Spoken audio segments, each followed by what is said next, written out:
Chapter 255. Lone Moon frowned. Suddenly recalling something, he turned to the person beside him and said, "I Ching, check her soul." I Ching nodded. He bent down and channeled some god power into the woman's glabella. A moment later, his eyes widened in shock. She doesn't have a primary soul. Indeed. Lone Moon's expression darkened. The primary soul was the most important part of a soul. Without it, a person would not have any consciousness. They would only act on instinct. She was no different from a wandering soul. But why would she attack them? And her target was clearly the immortal soul. "So you guys are here. It took me a long time to find you." Just as he was thinking about it, a familiar voice rang out. A figure dressed in black, similar to the woman's, landed in front of the three of them. "Your ghost immortal Zhu Ming." Lone Moon recognized him as the man in Feng San's water mirror. "You know me?" The newcomer nodded in surprise. He was crying tears of blood just like the woman on the ground, but his expression was not as crazy as hers. Instead, he cupped his fists and bowed. "I am Zhu Ming. Greetings, fellow Taoists. My old friend Feng San said that you guys entered the underworld to look for someone. He asked me to help you." So it was that couple who called him. Lone Moon heaved a sigh of relief. "Thank you, fellow Taoist. You're too polite. My old friend Feng San's friend, I'm naturally. Mother Feng." Halfway through his sentence, his eyes widened as he looked at the female ghost immortal. "Fellow Taoist Zhu, you know her?" Lone Moon asked. "Mother Feng, it's really you." Zhu Ming stepped forward anxiously. He looked at the crazed woman and looked up at them. "What is going on? We wanted to lure out the ghost immortal who kidnapped our friend." Lone Moon explained what had happened. "But it was her. How could this be?" He looked shocked. "Although Mother Feng has lost her consciousness, she has always." He stopped mid-sentence and scanned Lone Moon from head to toe. "Could it be that you still have an immortal body?" Lone Moon exchanged a look with the other two and nodded. "I do have an immortal body." "I see." Realization dawned on Zhu Ming's face. He seemed to have figured something out. No wonder. No wonder I met that friend of yours near the cave abode. So it's Mother Feng." "Fellow Taoist Chu, what do you mean?" Lone Moon asked. Zhu Ming's expression darkened. A moment later, he sighed deeply and bowed to them. "Mother Feng is my junior sister. She is not in her right mind and has offended us in the past. Please forgive her." As he spoke, he stepped forward, knelt down, and patted the woman's head. The next moment, the person who had been struggling madly a moment ago suddenly quietened down. She stood there motionless, as if she had become a fool. She ascended to become an immortal when she was alive, and after she died, she became a ghost immortal. So she's very sensitive to immortal souls. She attacked you because she sensed a similar immortal soul and thought it was her own primary soul. So she instinctively wanted to take it back. Lone Moon glanced at the person on the ground. No wonder she quietened down the moment he sealed her divine perception and 5 senses. "You mean to say that the person who took our friend was not her?" I'm not sure either." Zhu Ming's expression darkened. He looked closely at the remnant yin qi on the ground. With a twist of his hand, a sliver of yin qi appeared in his palm. "The last time I saw your friend, the remnant yin qi of the blood soul array was indeed the same as Mother Feng's. Although I don't know why the blood soul array did not work. Mother Feng did not have a primary soul. However, Mother Feng doesn't have a primary soul and has lost her mind. If your friend is really in her hands now, she would probably use the blood soul array immediately instead of bringing him back to the netherworld first. She wouldn't have fallen into a trap and come here." Lone Moon fell silent. Indeed, if this ghost immortal called Mother Feng was really a lunatic with no consciousness, how could she have thought of returning to the divine underworld before using the blood soul array after capturing Shorty? But if it wasn't her, then who had captured Shorty? But the place where Xian Tong went missing did indeed have remnant yin qi of a ghost immortal. Zhu Ming thought about it. "In that case, why don't I bring you to Mother Feng's residence to look for her? Perhaps there will be other clues. What's more, the blood soul array needs 2 days to completely extract her soul. If she really did capture her, she should still be in her cave abode now." He looked at the woman beside him, who was already playing with her hair. "Mother Feng is my junior sister after all. I can't just leave her like this. The few of them exchanged glances. There was no other way. Thank you, fellow Taoist Zhu. Thus, the Taoist once again flew on his sword in the direction Zhu Ming had pointed out. Zhu Ming carefully helped Mother Feng up from the ground. Teng Yun led the way from behind. You two are quite close. Zhu Ming had just helped Mother Feng up when he heard a woman's voice. He looked up and saw the son that Feng San had repeatedly asked him to take care of. He was only waist-high, but he had a serious expression on his face the entire time. Behind him sat a woman in a white robe with blue trim. She sat cross-legged on the sword, one hand supporting her chin. She looked at him curiously. Zhu Ming was shocked. Was this woman here just now? Seeing that the two people in front of him did not look surprised, he smiled out of habit and replied, When Mother Feng was alive, we grew up together. We were also from the same sect. Naturally, our relationship is different. Shening nodded. Why did she become like this? Well, I don't know either. Zhu Ming frowned. He seemed to recall something. His eyes went blank for a moment. Most people who become ghost immortals die with great grievances. Their obsessions are not resolved. They suffer unbearable pain. They have to use their own souls to become ghost immortals. She was already like this when I became a ghost immortal. Perhaps she has a greater obsession than we do. Oh, then Shening wanted to ask more questions. Suddenly, she stood up and reached out to grab the person in front of her. Father Niu. Lone Moon was flying well. When he was grabbed, he almost fell off the sword. Why are you suddenly grabbing me? He steadied himself. Shening pointed in front of them. There's a river in front. Didn't you see it? They almost crashed into it. What river? Lone Moon looked around blankly. Apart from a stretch of darkness, there was nothing else. Shening stared blankly at him. I Ching was the first to react. He summoned a sword filled with god power and flew it forward. Before it could fly more than 3 feet, the sword seemed to have been thrown into something highly corrosive.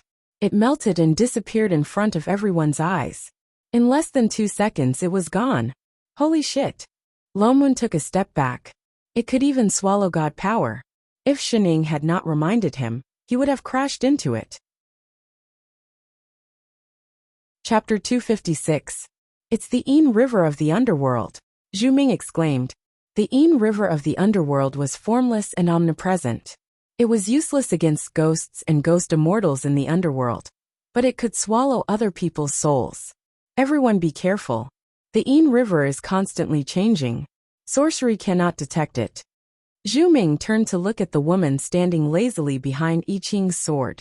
This fellow Taoist can actually see the Yin River? Her eyes are different from ours. Lone Moon gave Zhu Ming an unreadable look. One had to get used to the cheat's eyes. Let's hurry.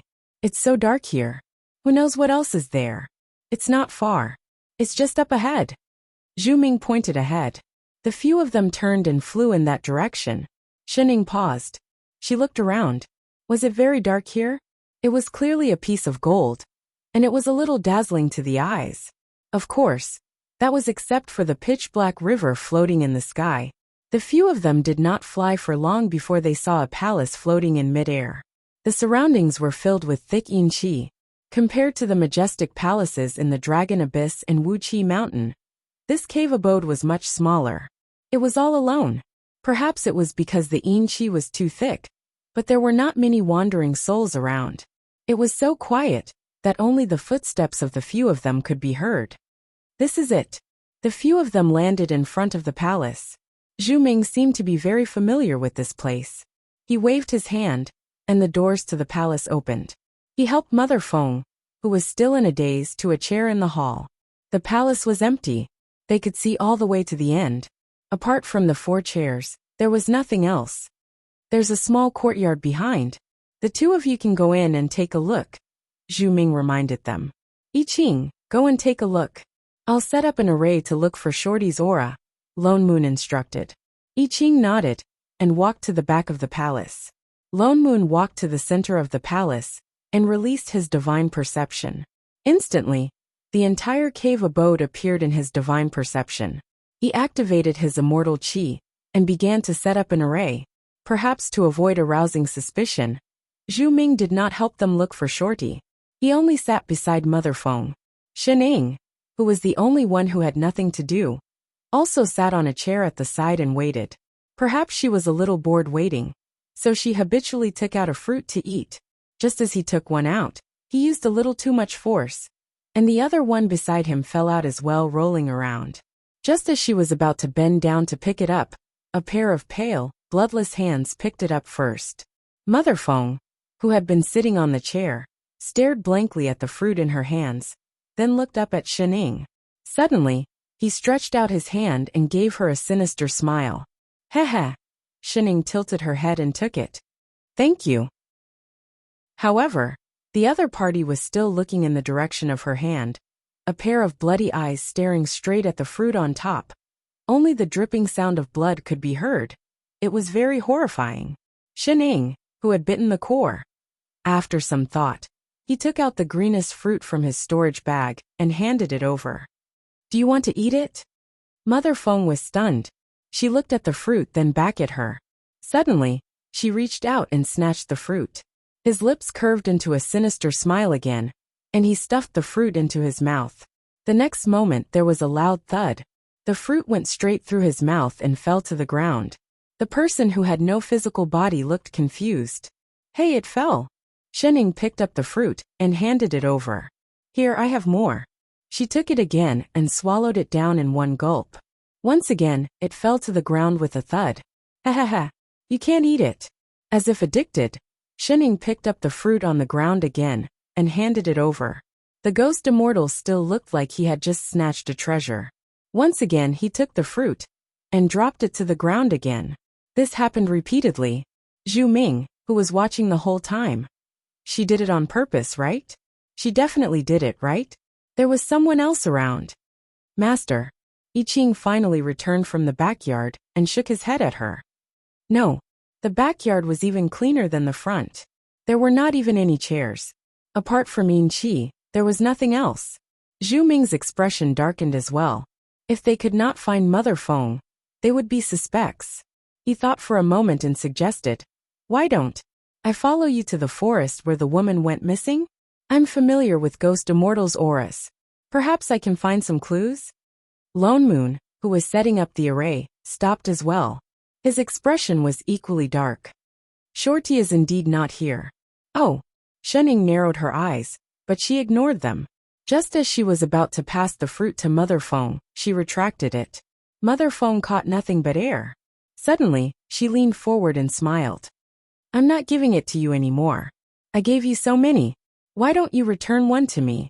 Lone Moon. I Ching. Zhu Ming. Where's your shame? Didn't you just give me the same fruit? Are you bullying ghost immortals for not having physical bodies? Oh Mother Feng paused. She clearly did not understand what Shining was saying.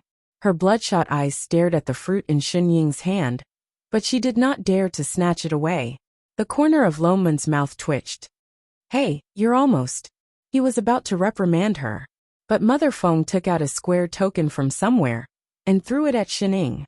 Then, she stared at the fruit in Shinying's hand. Master! I Ching exclaimed.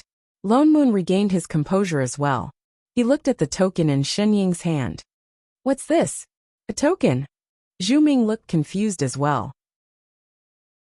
Why would Mother Feng have something like this? And why did the token seem to be imbued with god power? It should be the eye of the array. Shining replied.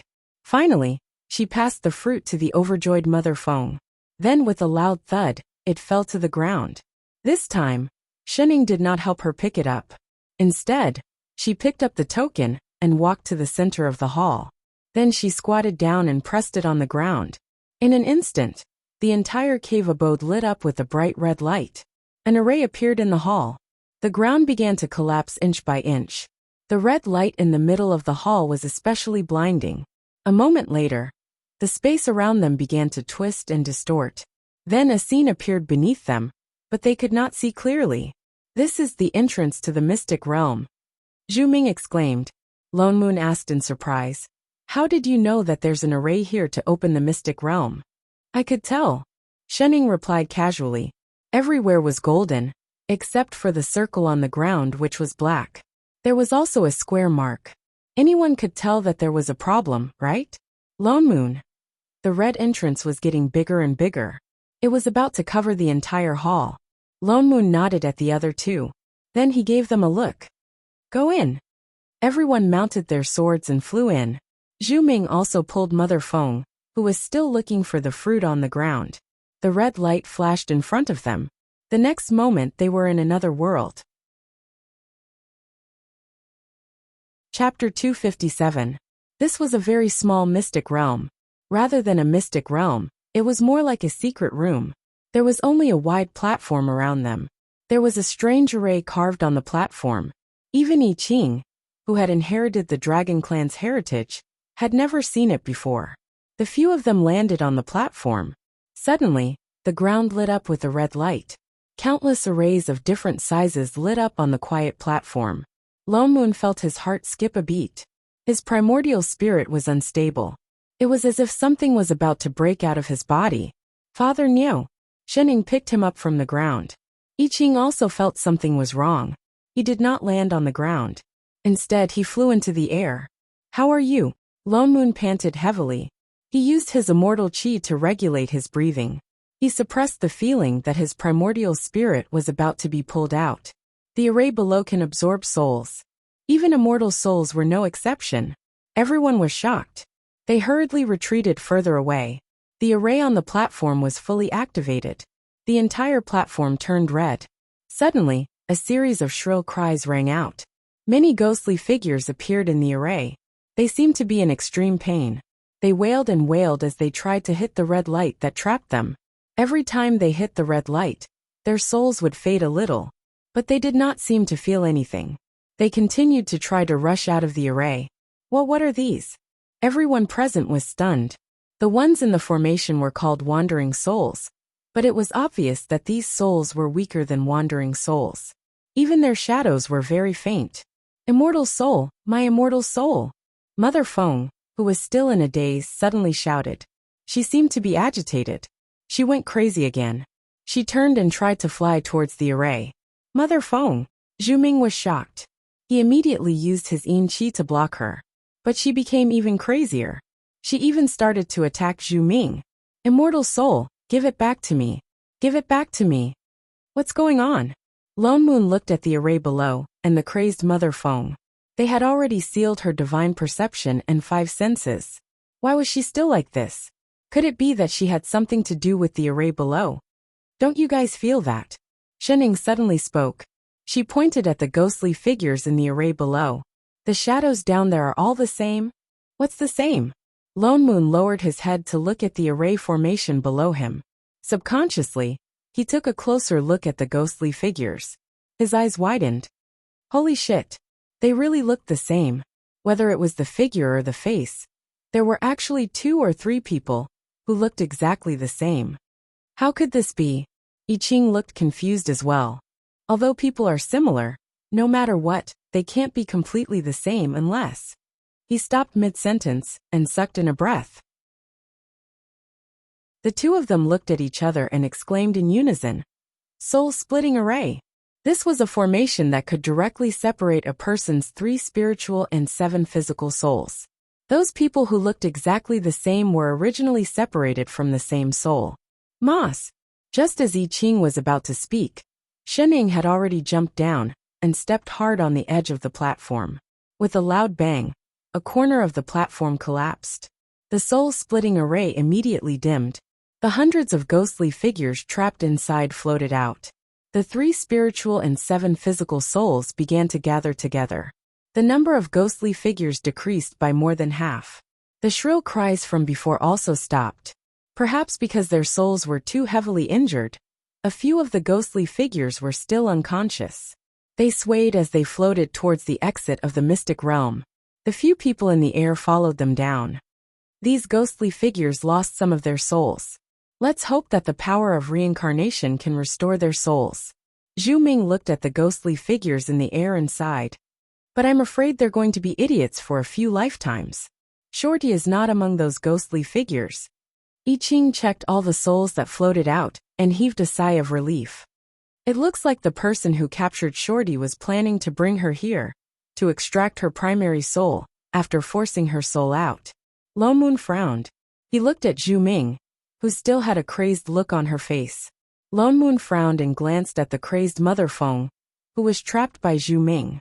This array looked like it had been set up for a long time. It looked like Mother Feng's primary soul had been extracted by this array as well. That was why she suddenly went crazy. But why was this array that hid the small mystic realm in her cave abode? And why did she have the token to open the entrance? When they entered the mystic realm earlier, apart from the divine I Ching, Zhu Ming's and Lone Moon's primordial spirits were almost pulled into the array. That proved that ghost immortals could not control this array. This array was definitely not set up by Mother Feng. What's that? Shening pointed to the center of the array. The few of them paused. Then, they saw a transparent ball in the middle of the array. There seemed to be something trapped inside. This looks like a fragment of a remnant soul. Zhu Ming took a closer look and formed a hand seal. Immediately, the remnant soul floated out of the ball and formed a small figure. The figure hugged its knees and curled up into a ball. It looked like a child less than 2 years old, and there was something familiar about its facial features. Shorty, Shining suddenly said. Lone Moon and I Ching's hearts tightened. This is Shorty's remnant soul? Are you sure? Shining nodded. It was the same as what she had seen when she was sleepwalking. That's not right. Lone Moon frowned.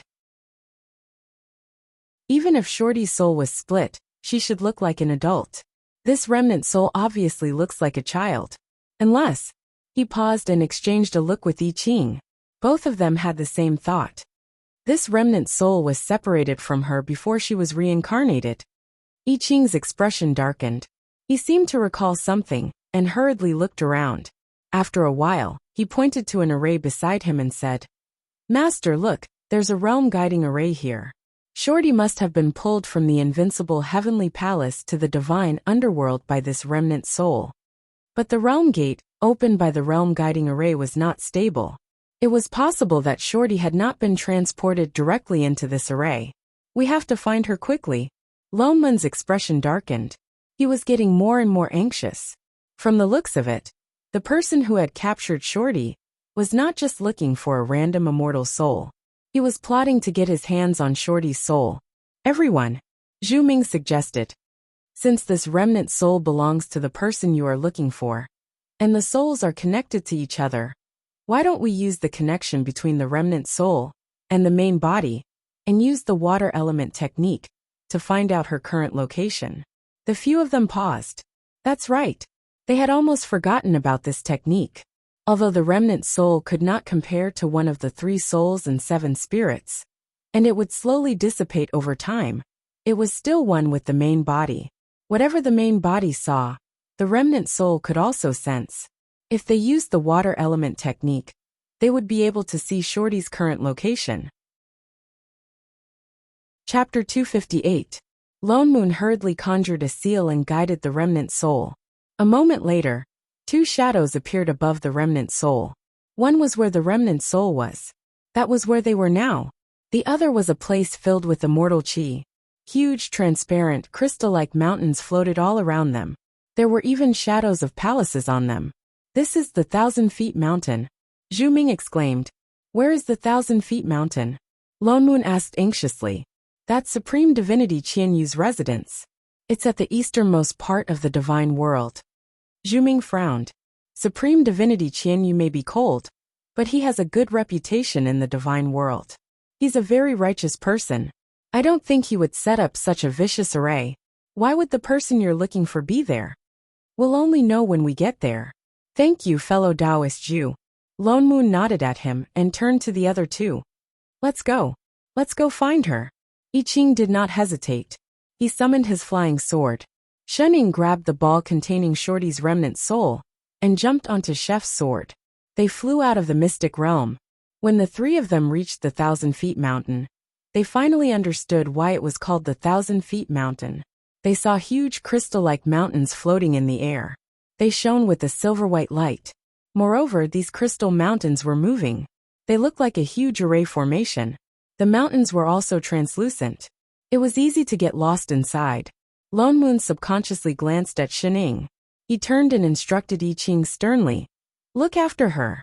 We're only looking for Shorty this time. We can't get separated again.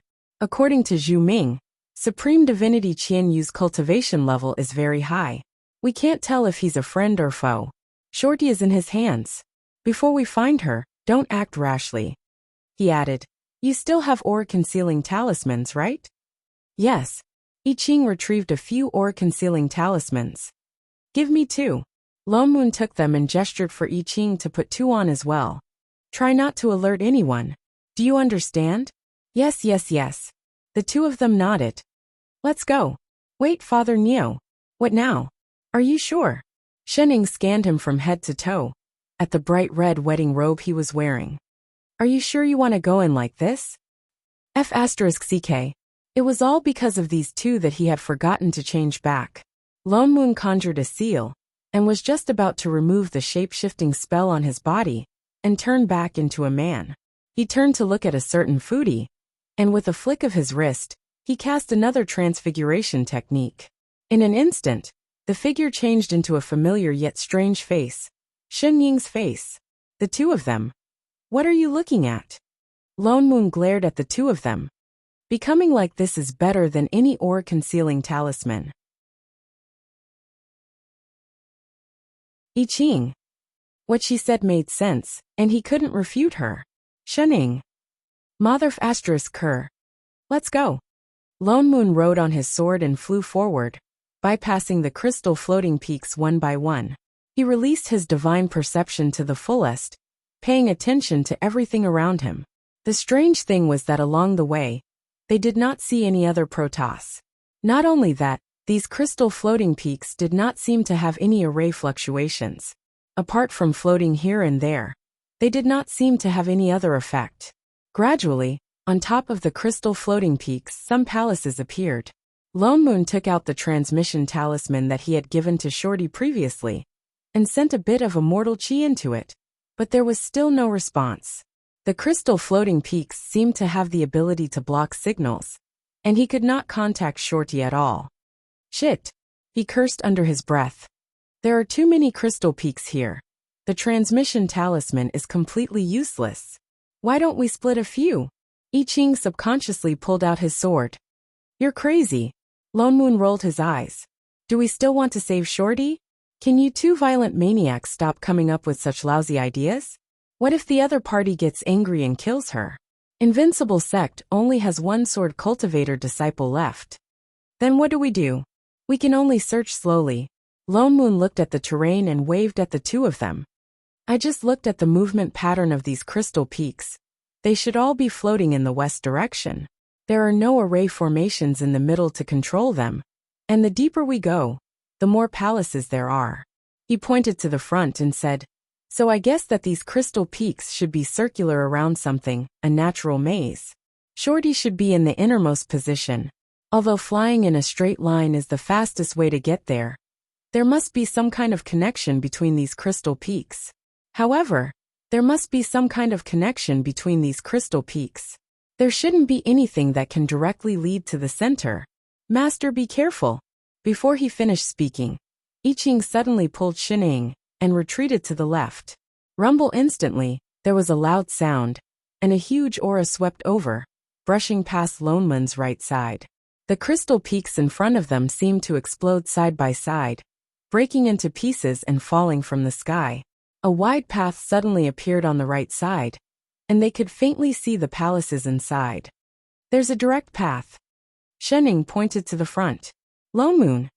Son of AB *th. Bring him along and dodge, will you die? Fu *k.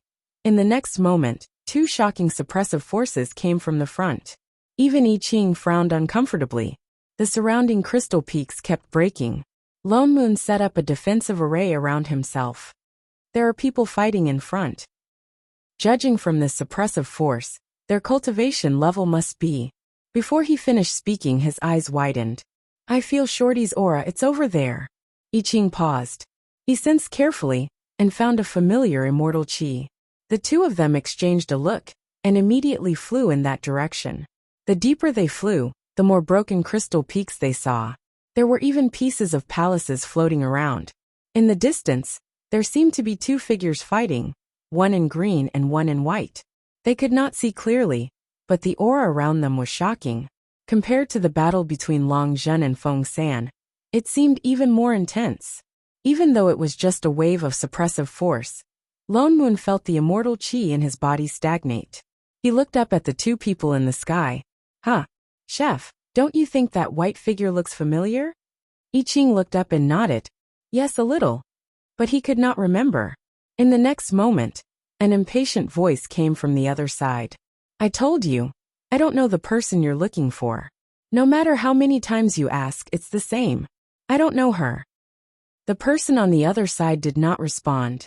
The voice spoke again, this time in a serious tone. I've already saved the person you asked me to save. It's been so many years, why do you have to keep pestering me? A moment later a cold voice spoke. She also said, You, where is she? Don't go too far. The two of them started fighting again. Why did it feel like that voice sounded familiar? Chapter 259. Before Shening and the others could think about it, an even stronger suppressive force swept over them. There was another rumbling sound, and the surrounding crystal peaks were destroyed. I Ching hurriedly released his dragon might to protect the two people beside him. Shening was stunned. She pointed to the right and said, Hey, isn't that Shorty? The two of them paused and looked in the direction she was pointing. Indeed, there was a person flying in the upper right. She was dressed in a pink robe and had a defensive array around her. She was looking at the two people fighting in front of her anxiously. The two of them were overjoyed.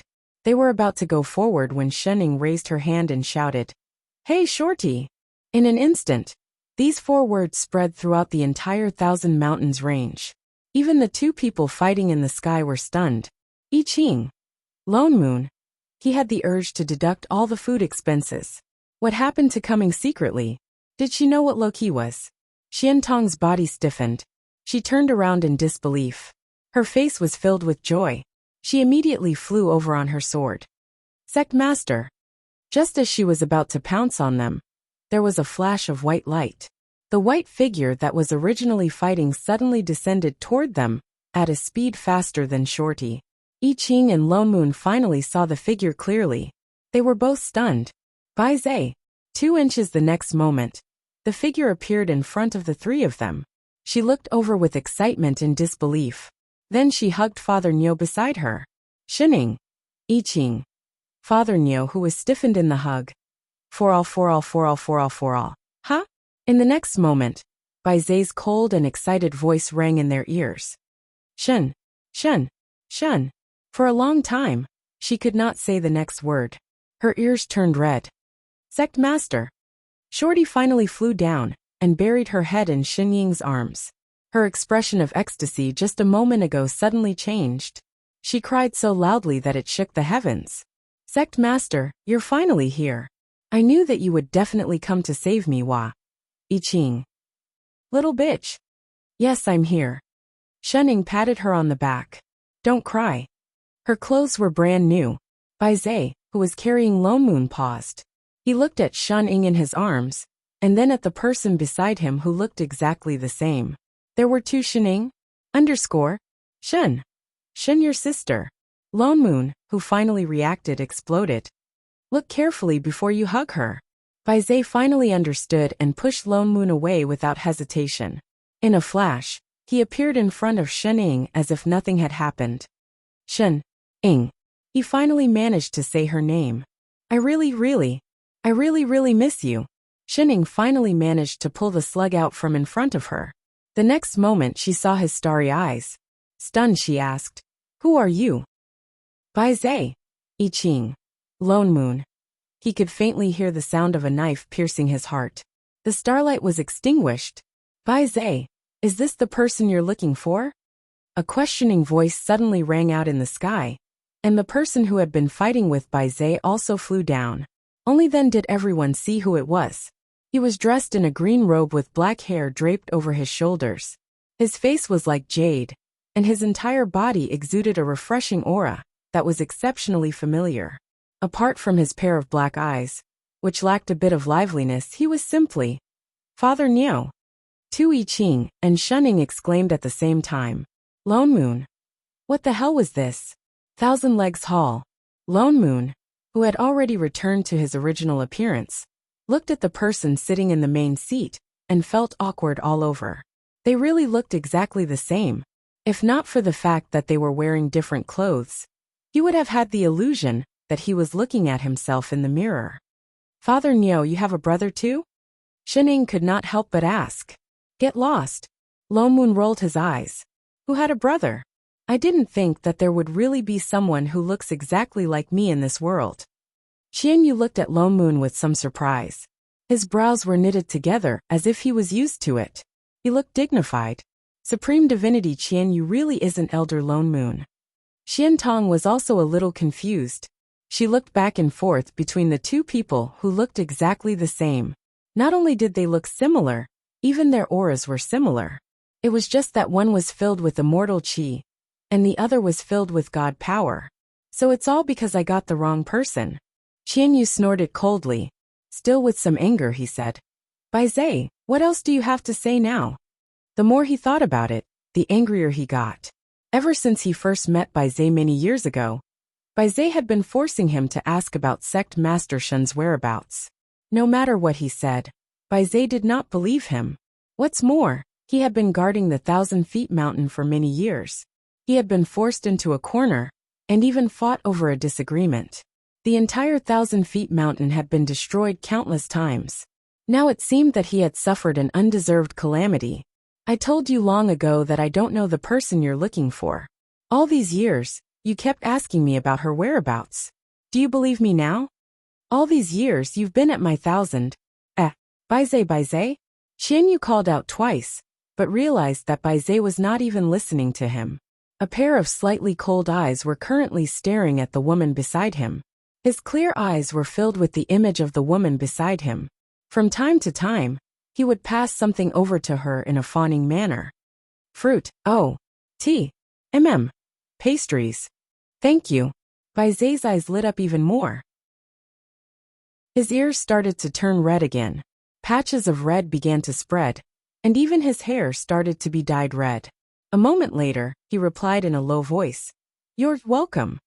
At that moment, everyone could faintly see pink bubbles appearing around them. Xian Tong, Qianyu, Lone Moon. I Ching's face darkened as his position was stolen. He resisted the urge to draw his sword. Yu Zhong felt that his kickback then was too light. He stepped forward angrily and said, Supreme Divinity, you don't have to worry about Master's matters. You are. Bai Zai hesitated for a moment. He took a closer look at the other party's aura, and immediately recognized who it was. His expression turned cold. Why was this annoying person still here? He frowned but did not let go of the plate in his hand. Still looking, the corner of I Ching's mouth twitched. He took a step to the side, wanting to block the two of them. Unfortunately, because of his height, his small body could not block the two of them. So he climbed onto the table, with the advantage of being a head taller than the other party. He stared coldly at the other party. What are you looking at, little bitch? At that moment, the two of them were in such a strange position, staring at each other with big and small eyes. Lone Moon. King retard. He really wanted to pretend that he did not know these two people. Lone Moon frowned and nudged Xian Tong beside him. He lowered his voice and said, Little shorty, what exactly is going on? Didn't I ask you to wait for me in the forest? How did you get here? Elder, I was indeed waiting for you there. But the ghost immortal suddenly chased after me. I could not defeat him. Fortunately, Supreme Divinity Bai Zai happened to pass by. I told him that I was a disciple of Invincible Sect. He saved me and brought me here. Chapter 260. Lone Moon thought about it carefully. When they were in the forest previously, they only cared about the remaining Yin Qi, and neglected the remaining God power around them. After all, that place was close to Wu Qi Mountain. It was normal for there to be God power. After I woke up, I mistook Supreme Divinity Qianyu for you. That's why I asked for the sect master's whereabouts. Xian Tong continued. Supreme Divinity Bai Zai and Supreme Divinity Qianyu got into a fight. Then you guys came. So that's what happened. So it was Bai Zai who saved her? He turned to look at the person sitting at the head of the table. Qian Yu's face was as black as ink. He looked like he was trying his best not to attack. Bai Zhe had obviously mistaken Qian Yu for him, and wanted to find out where Shining was. From his expression, Bai Zhe had been harassing him all these years. The corner of Loneman's mouth twitched. He said in a low voice, "Since Shorty has been found, we won't disturb you anymore." He stood up. This was too embarrassing. They had better leave. Leave. The anger on Qian Yu's face grew. He snorted and said, "My 1,000-feet mountain is not a place where you can come and go as you please. You've destroyed so many of my crystal peaks. Are you going to go back on your words?" Loneman's heart sank. He knew it would not be so easy to leave. Supreme Divinity Qian Yu is too serious. We are not that kind of people. My invincible sect is a righteous sect. We have always been fair and impartial in our dealings. We are not biased, Lone Moon said seriously. So, every injustice has its perpetrator, and every debt has its debtor. Look for the culprit. Without hesitation, he threw the blame to Lone Moon. As long as the few of them could leave, it was fine. The others understood immediately. Therefore, all eyes in the room turned to look at a certain white figure. It's him, it's him, it's him. Our scapegoat. Bai Zhe. His expression stiffened. He finally turned to look at Qian Yu. Perhaps because he was really in the wrong, he stepped forward and said, "This is indeed my fault. I will compensate you." With that said, he turned and walked out the door. Everyone looked at each other and followed him out. He stood on the platform in front of the palace and chanted a long string of strange incantations. Not long after, a huge array appeared under his feet. He waved his hand, and the formation began to rise slowly, growing larger and larger. In a short while, it had already enveloped half of the sky, and a bright white light shone. In the next moment, the ground shook, and a large number of crystal fragments rose into the air. As if they were being pulled by something, they began to gather and reform, forming many tall crystal peaks. As if time had been reversed, the crystal peaks that filled the sky once again appeared in the surroundings. There were no signs of damage at all. Everyone present was stunned. It was not that there were no sorcery spells that could repair damaged objects. And apart from Shening, who did not know any sorcery, even Shorty would not find it difficult to repair a palace. But this was the first time they had seen an array that could repair hundreds of floating peaks in an instant. As expected of the primordial divine beast clan, Qian Yu sighed as her eyes darkened. Bai Zhe had already turned around and walked straight towards Qian Yu. With a turn of his hand, a blue pearl suddenly appeared in his hand. He handed it over and said, "This is the soul-suppressing pearl that you wanted. In this way, can we write off what happened before?" Qian Yu took the soul-suppressing pearl, and something flashed across his eyes. After a while, he nodded and said, "In that case, I will not pursue the matter." He turned to look at the floating peaks in the sky, and suddenly thought of something. But, the crystal peaks have been repaired, and more than 10 of the 81 palaces of the 1,000 Mountains Mountain have been destroyed. They should also be repaired as before. Bai Zhe nodded. All right. With that said, he turned and flew towards the various floating peaks, and began to repair the palaces. The palaces of the 1,000 Mountains Mountain were different from other places. Although most of them were not big, they were all on the crystal peaks. Some of the cave abodes were even more hidden and difficult to detect. That was why Bai Zhe's array previously did not repair the palaces above. But after all, they were only palaces. Compared to the crystal peaks, they were much simpler. More than 10 palaces could be repaired in at most 4 to 6 hours. But, why did they have to repair it too? Lone Moon glared angrily at a certain person, who was still circling around Fudishin. That kick he gave back, then was really too light. Wait! Shining, what are you doing? Put down that roof beam. Help! Help my ass, the roof beam has been broken. Eat your fruits properly, can't you go and slack off? Oh! And Bai Zhe, stop snatching chef's plate. You destroyed this place, can you have some self-awareness? Didn't you hear that Qian Yu said that no one could leave before the repairs were completed? King retard. Do you still want to leave here or not? Father Neo felt so tired. Apart from little Shorty, everyone else was a burden to him. Little Shorty come over for a while. Finally, there was only one palace left. Lone Moon heaved a sigh of relief and waved at Xian Tong. Xian Tong flew over directly. Elder, what instructions do you have? I saw that when you made the seals just now, you were much slower than usual. Are you injured? Xian Tong's expression darkened. She lowered her head and said, Yes, I'm slightly injured. Give me your hand. Lone Moon first checked her meridians, then activated a bit of immortal qi. He put a finger between her brows and looked at her primordial spirit. He was shocked to find that although her body was not injured at all, for some reason, her primordial spirit was extremely unstable, as if it could come out at any time. This is called a slight injury? Lone Moon's expression darkened. How could this be? When they separated, she was clearly fine. Was it that ghost immortal who injured you? Xian Tong nodded honestly. Didn't I tell you to take care of yourself and run if you can't win? Primordial spirit injuries were not like physical injuries. It was very difficult to heal. It looked like nothing, but if one was not careful, one's soul would be destroyed. The others also looked at little Shorty worriedly. Xian Tong lowered her head even more and said apologetically, I'm sorry, Elder Lone Moon. My cultivation level is too low, that's why. What are you apologizing for? This is not your fault. Lone Moon was a little irritated. She must have undergone the soul transfer spell before entering the blood soul array. I Ching also checked her injuries and said in a low voice, This body is not hers in the first place. Now that she has been injured by the ghost immortal Xin Qi, that's why her primordial spirit is unstable. Lone Moon fell silent. He looked at Xian Tong beside him. Why did this unlucky child always get herself into trouble? Do you have a way? Shunning turned to look at the person beside her. Bai Zhe, who was suddenly called out, paused. His eyes lit up. Yes, he nodded hard faster than ever before. His gaze was fixed on Xun Ying's face for a while. Then he subconsciously turned his head away. His face was burning red. After a while he said, But you have to follow me back to Baiyin Mountain.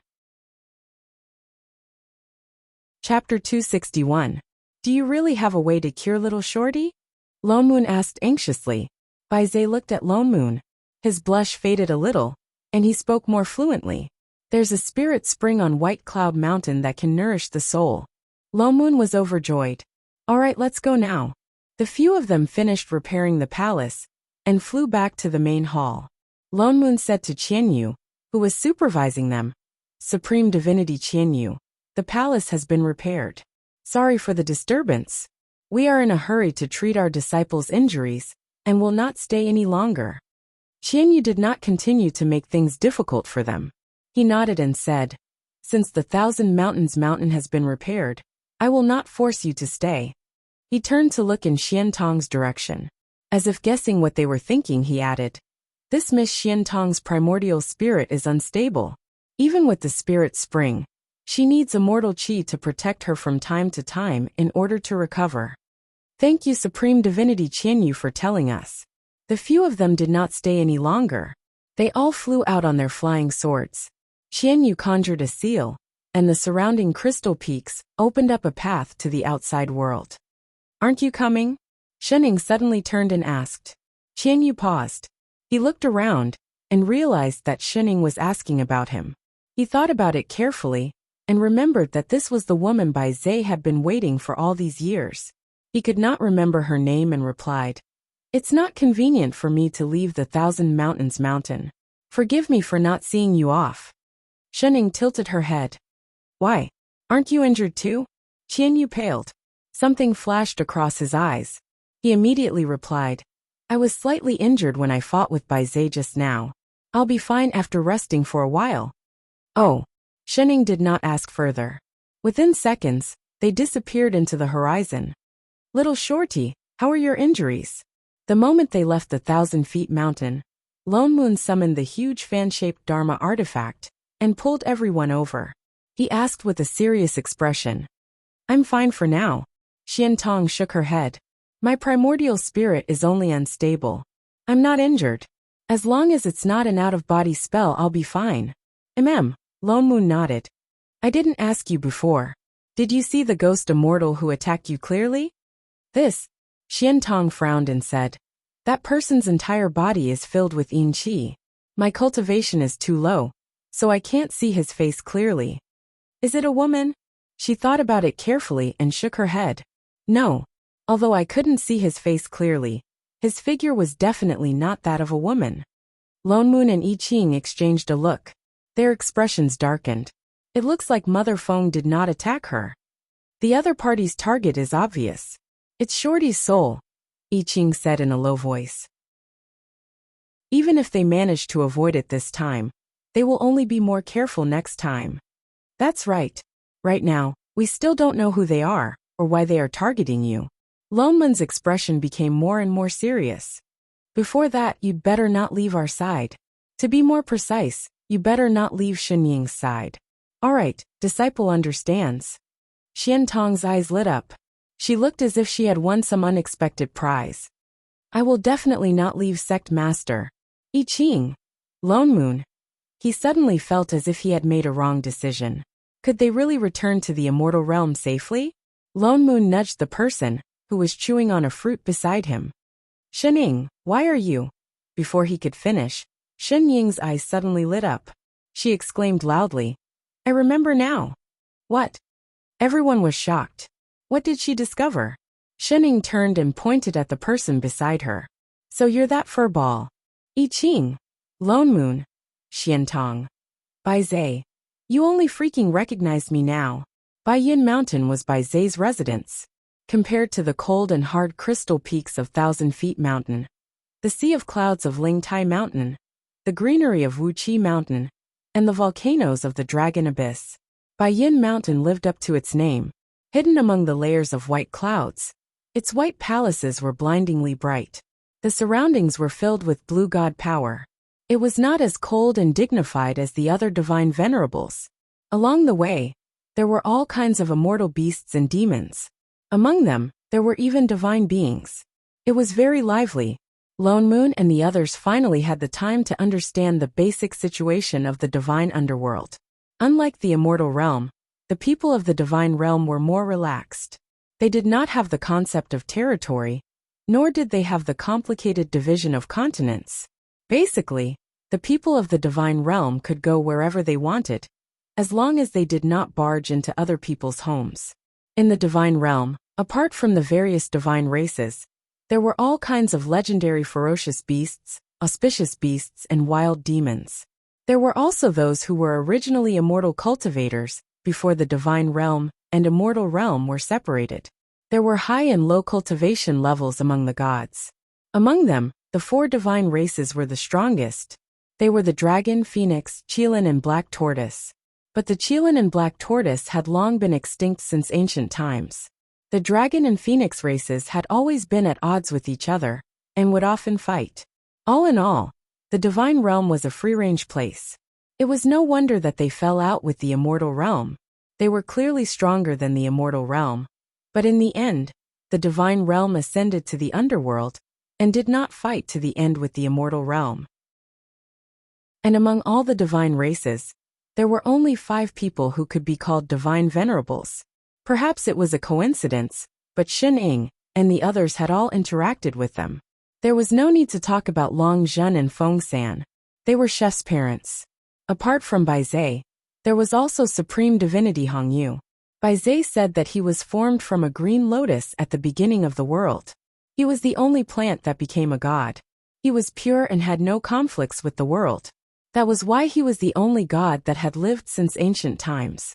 Usually, his only hobby was to give lectures.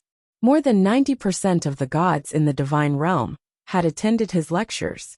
And that supreme divinity Qianyu, who looked exactly like Lone Moon, was the only human god that ascended from the immortal realm and became a supreme divinity.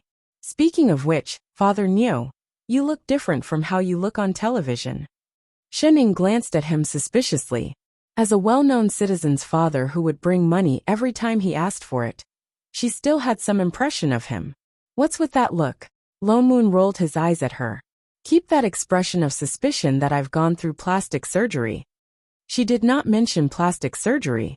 The reason why I look different from before is because when I ascended to the nascent soul stage, I went through a body purification. Lone Moon waved the fan in his hand and said with some pride, I'm not your chef. I don't have a natural sword body. That's why I could only take advantage of the nascent soul heavenly tribulation, to use the lightning tribulation, to refine my body, and cleanse my meridians. Of course I look different. Oh, Shenning thought about the girls of the Rainbow Sect. Indeed, after going through the lightning tribulation, they all look different. They even learned to transform. The way I look now is the way I look at the beginning after I purify the impurities in my body. Loman's expression was serious as he said word by word. My old man was born this handsome, all right? Where's your shame? Chapter 262. As for why that Qianyu looks exactly like me, I don't know either. Perhaps it was a coincidence. Lone Moon frowned, suddenly remembering something. Shenning, don't you think? He was just about to speak when Bai Zhe suddenly appeared beside the two of them, looking at Shenning eagerly. Shen, come here. What's the matter? Shenning lay on the table, not wanting to move. Did something happen to Shorty? Lone Moon stood up anxiously. Shorty had been soaking in the spirit spring for 3 days, and there was still no movement. No, she's fine. She can come out tomorrow. Now that it was Lone Moon's turn, his speech became smoother. There's just a place that I want to bring Shen over to have a look. I'm not going. Shen rejected immediately. She was not interested in anything that required movement. Bai Zhe froze and looked at her anxiously. Suddenly remembering something, he took out a bag and handed it over. Here. What? Shen took it. The moment she pulled it open, something slid out. It was a long, slippery and wet body. It fell on the table with a thud and kept twisting. What the hell? Could this be an octopus? Lone Moon poked the claw on the table with his fan. It's a 1,000-clawed beast, Bai Zhe replied, and turned to look at Shen with a blushing face. Can I eat it? Nodding furiously, he thought for a moment and added, there are a lot of them. Father Niu. Shen Ying's eyes brightened. It was written all over her face. Think, think, think. Seafood, seafood, seafood. For all. If you want to go, you go. I'm not going. Lone Moon glared at Foodie Shen. I don't want to help you carry your things. You should have said so earlier. Let's go. Shen stood up quickly, grabbed Bai Zhe and rushed out without looking back. I haven't had seafood in a long time. Wait. Lone Moon called out anxiously. Don't forget what we just said. Now. Got it. A reply came from the other side, and the figure completely disappeared. Lone Moon narrowed his eyes and sat back down. A while later, a certain chef walked out with a dish in each hand. He glanced at the empty seat and was stunned for a moment. Where's Master? He didn't even eat lunch. This was the first time. Lone Moon looked up at him. He was abducted by an octopus. I Ching's face darkened. Why didn't you stop Master? Why should I stop her? Lone Moon asked in return. He looked at Chef, who looked like he wanted to kill someone. Something flashed across his eyes and he sighed. AI, a grown girl can't be kept at home. Instantly, I Ching's face darkened. He wanted to kill beasts. Bai Zhe brought Shen to a huge lake. The lake water was so clear that one could see the bottom, like a sapphire falling onto the ground.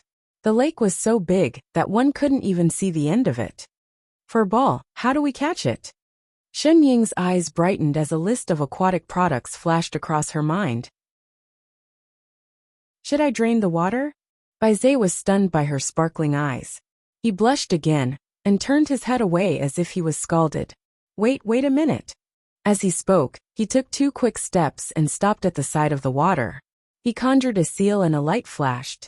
A series of bubbles appeared on the surface of the lake. Suddenly, a figure emerged from the water. A middle-aged man floated on the surface of the water. He was dressed in black, but his lower body had octopus legs covered with suction cups. This was that octopus. 1,000 Claws greets the supreme divinity. The man bowed respectfully to Bai Zhe and swam to the shore while twisting his numerous legs. Bai Zhe nodded and regained his cold demeanor. He stretched out his hand and said, Give it to me. Supreme divinity, you finally made up your mind to clean up the demonic beasts in this lake. 1,000 Legs was overjoyed and excited. 1,000 Leaf Lake was just below White Cloud Mountain. Many demonic beasts had appeared in the water. Although they were all mutated aquatic beasts without sentience, there were too many of them. What's more, they would occasionally attack the gremlins that passed by. As time went by, no one dared to come here anymore. Some people begged the Supreme Divinity to help, but for some reason, the Supreme Divinity could not make up his mind to clean them up. He only sent Thousand Legs to guard the lake, to prevent the demonic beasts from hurting people. Now that the Supreme Divinity finally decided to get involved, Thousand Legs felt energized. He hurriedly stretched out his hand and plucked a strand of hair. The strand of hair instantly turned into a wriggling octopus leg. He handed it over with both hands. Supreme Divinity, I'm ready. Baizhe took it and turned to hand it to Shening. Fishing. How? Shening glanced at the octopus leg that was thicker than a thigh. She only knew how to eat. This leg was suitable for barbecuing. Exalted Goddess, Thousand Legs hurriedly explained. Demonic beasts are most familiar with my aura. As long as you throw this into the water, you will naturally be able to lure them out. Shening took the octopus leg and turned to ask, won't it hurt? Although he had many legs, Thousand Legs laughed. Exalted Goddess, you worry too much. This is formed from my hair. It only carries my aura. It's not a real leg. Oh, she threw it into the water and instantly flew a few hundred meters away.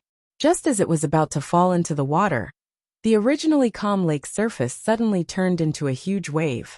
Tens of huge black fish broke through the water. Their green scales shone with a golden light when the sun shone on them. The one at the front bit the octopus leg and fell into the water. As if they had discovered the people on the shore, they turned and rushed over. The waves on the lake were instantly more than 100 feet high. One could faintly see hundreds of pairs of blood-red eyes staring at them. Oh no, it's actually a school of green sand demonic fish. Thousand Legs was shocked. This type of demonic fish usually lived in schools. There were tens to hundreds of them in a school. They were huge and very ferocious. Supreme Divinity, why don't we? Before he could finish, Baizhe just raised his hand and waved. In an instant, tens of thousands of wind blades flew toward the waves and hit the school of demonic fish. In the next moment, the huge waves subsided. A school of human-sized fish floated on the surface of the lake. Thousand Legs. As expected of a Supreme Divinity, Shening had already rushed over excitedly to pick up the fish. She grabbed one fish with each hand. There were so many fish. She had to get Chef to boil them, steam them, roast them, and grill them one by one. Furball, this method of yours is really effective. Baizhe's face turned red. He hurriedly followed, and then silently took out a storage bag and handed it over. Shen Ying's eyes lit up. She took it and patted his shoulder hard. With a serious expression she said, I like people like you who know what to do. With that said, she opened the storage bag and started stuffing fish into it. Baizhe's entire body froze. The redness on his face and his black hair were instantly dyed red. He vaguely felt something explode, and his mind went blank. She just said like. Oh, ***, Q after a long time. He finally replied in a low voice. Me too. Chapter 263. Shening had collected most of the fish. The storage bag that Furball gave her seemed to be especially big. Even after collecting more than 100 fish, it was still not full. Furball, are there any other aquatic products? The man, who had been frozen for a long time, finally regained his composure and nodded. Yes. With that said, he flew up into the sky, clenched his fists by his side and reached out to Shening. I'll bring you there. All right. Shening jumped onto the cloud. Let's go. Baizhe retracted his hand in disappointment. Shening turned to Thousand Legs. That a fish bait? Octopus? What's that again?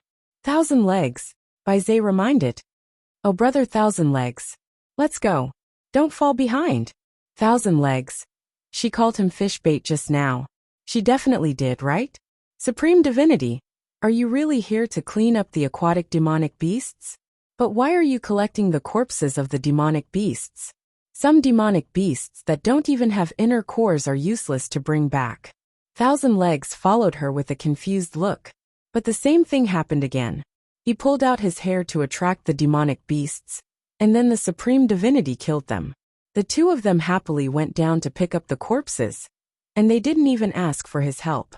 This happened many times until they went around the entire lake. Thousand Legs suddenly had a scary guess. Supreme Divinity didn't clean up the demonic beasts in the lake all these years. Was she purposely keeping them, so that this exalted goddess could come and pick up the corpses? No, my Supreme Divinity definitely doesn't have such a hobby. It must be an illusion. An hour later. Supreme Divinity, Thousand Legs said weakly. Why don't we stop here for today? Baizé finally turned to look at him. Are the demonic beasts in the lake all gone? No. The demonic beasts are not all gone, but I'm almost done pulling out my hair. Pulling out 1 or 2 strands of hair at a time was nothing. It didn't affect his cultivation, and he usually lost quite a lot of hair. But he couldn't keep pulling it out. If this went on, he would really go bald. Baizé. Shening glanced at his obviously shiny head and coughed. Then let's go back. Chef should be done cooking. All right. Baizé turned to fly back. Wait, Shening suddenly spoke. She divided the storage bags in her hands into 3 equal portions and handed them to Thousand Legs. Here yours. Thousand Legs glanced at the bag with a dumbfounded expression. What was this for? Dismemberment? Or a threat? The 1,000 Claws is from the Water Tribe. These demonic beasts do not have spiritual intelligence and do not have inner dawn, so they are useless to him, Baizé explained. So, he doesn't eat seafood? Shening paused. After thinking for a while, she reached into her pocket and took out a pearl. She handed it to Thousand Legs and said, Why don't I give you this? Chef gave it to me. He has no use for it, but you should be able to use it. This is a dragon ball. Thousand Claw's eyes widened and he rubbed his eyes. Only a natural-born true dragon would be born with a dragon pearl, which was used for inheritance. Although the divine power inside the dragon pearl was no longer useful to the dragon tribe, it was a treasure to the other water tribe. Although the water tribe had the possibility of cultivating to become a true dragon, not everyone had this opportunity. With the dragon pearl, things would be much easier. Exalted goddess, you really want to give it to me? Thousand Legs was stunned by this huge surprise. You don't want it? Chef said that the pearl was very bright and useful, so he gave her a few. There was still a pile of them. Thousand Legs immediately bowed. Thank you, exalted goddess. Here. Shening stuffed the pearl into his hands. Thousand Legs was very touched. Indeed, the Supreme Divinity knew all good gods. Exalted goddess, Don't worry, your hair will grow back. Shening thought about it and added. Air. Could she not mention hair? Goodbye, brother fish bait. He really wasn't called fish bait. Baizé did not stay any longer. He took Shening and flew away on a cloud. He was extremely fast. In a moment, he had already flown across the entire lake and was flying towards the top right corner. Halfway there, he suddenly thought of something and said hesitantly, I have a pearl too. Do you want it?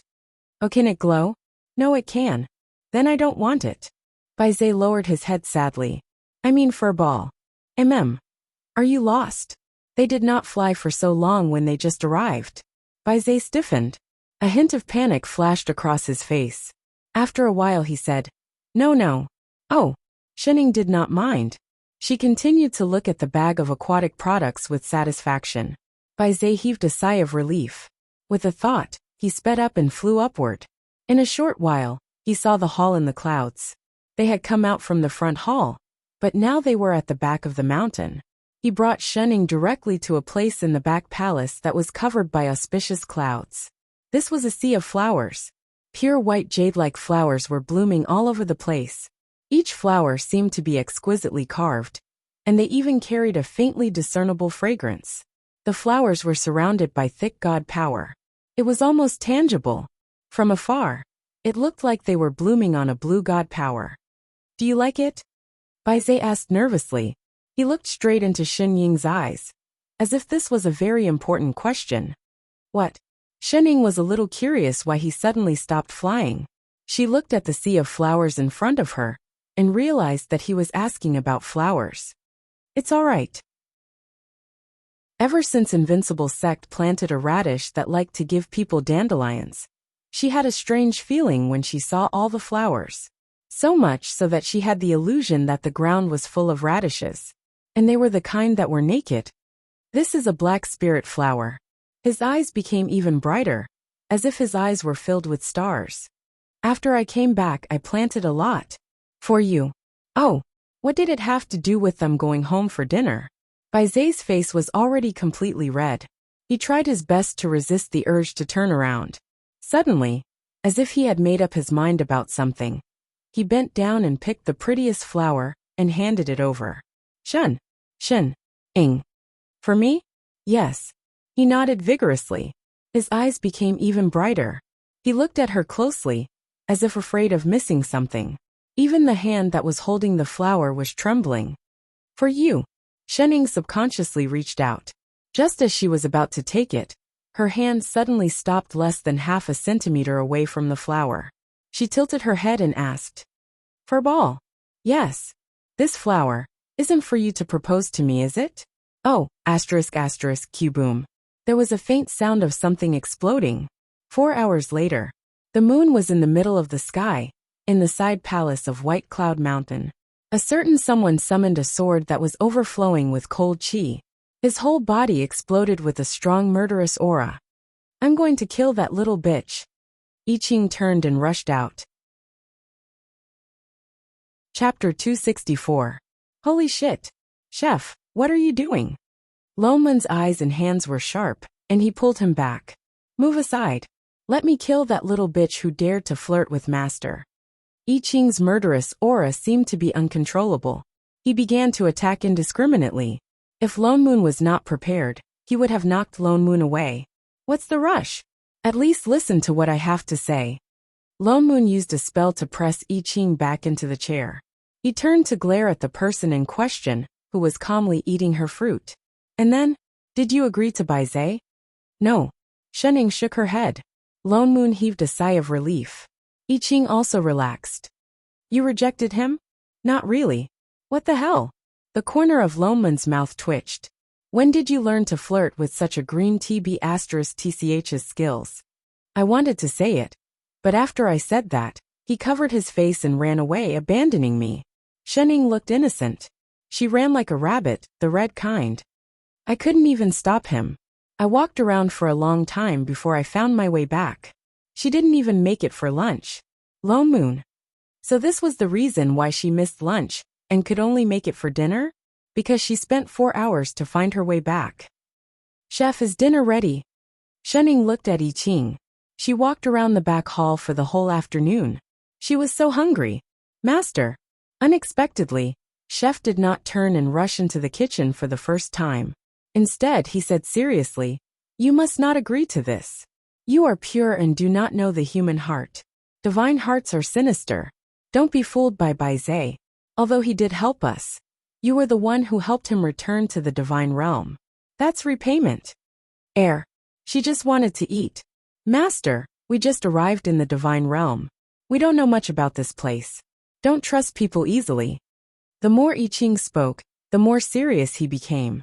What's more, you've only known him for a few days, and he's already willing to marry you. It's obvious that he's a frivolous person. But dinner? How long have you known him? It's too rash to decide to marry him so casually. And he's a divine being. Don't you always say that different races cannot fall in love? Dinner. I don't think there are many good people in the god world. The god race isn't reliable at all. Look at Feng San and Long Zhen. Just because of a small misunderstanding, they could suspect each other for tens of thousands of years. It can be seen that they are not sentimental people by nature. Shening. Lone Moon. You even ridiculed yourself. Does your family know? Besides, with Master's high cultivation, how could a mere Baize of the god race be worthy of you? In any case, I don't agree to this. I won't let anyone get close to you. His face was serious, and he gripped the sword in his hand tightly, as if he was about to rush out and kill someone. Shening paused and turned to look at this righteous man. Her eyes darkened. I Ching. Master, why don't you like people approaching me? I Ching paused, as if he had been asked the right question. A moment later he murmured, Because you are my master. Oh. She narrowed her eyes.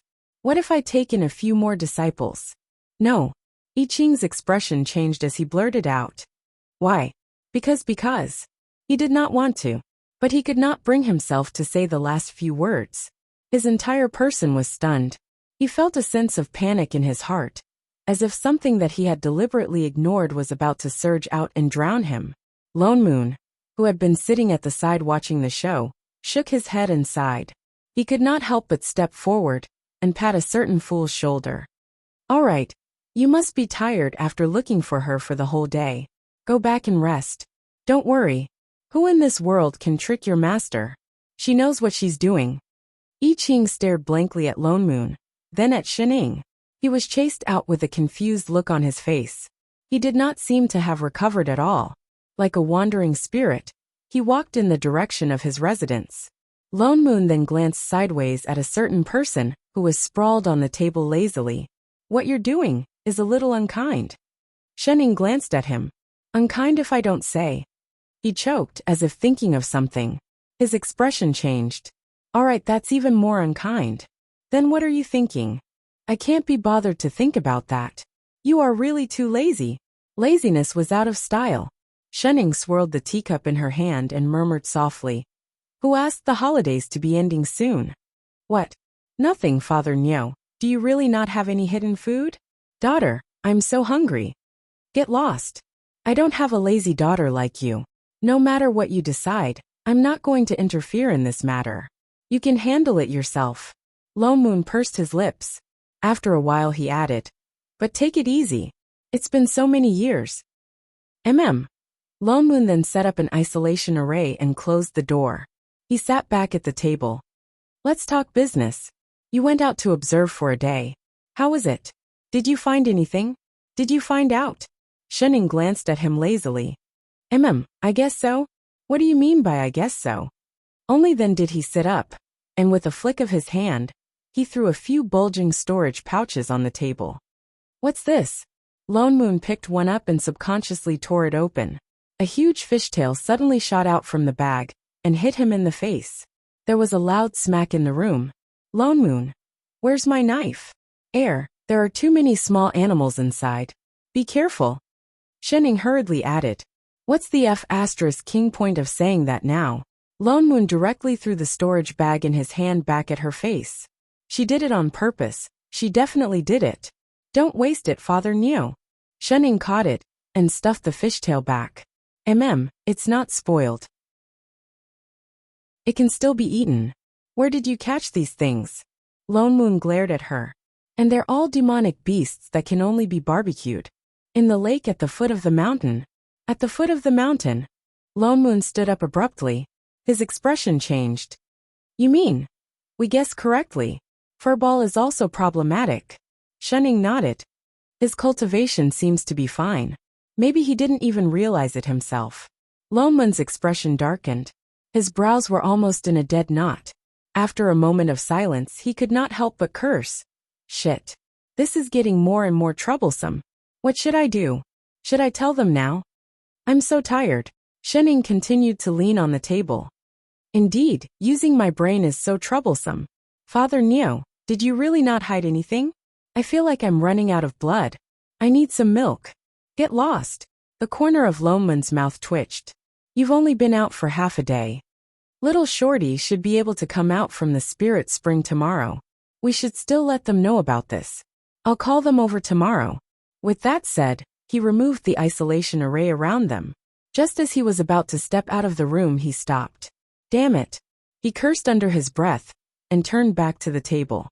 He took out more than 10 bowls of rice, vegetables, pastries and fruits from his storage bag and placed them all over the table. Leftovers from lunch.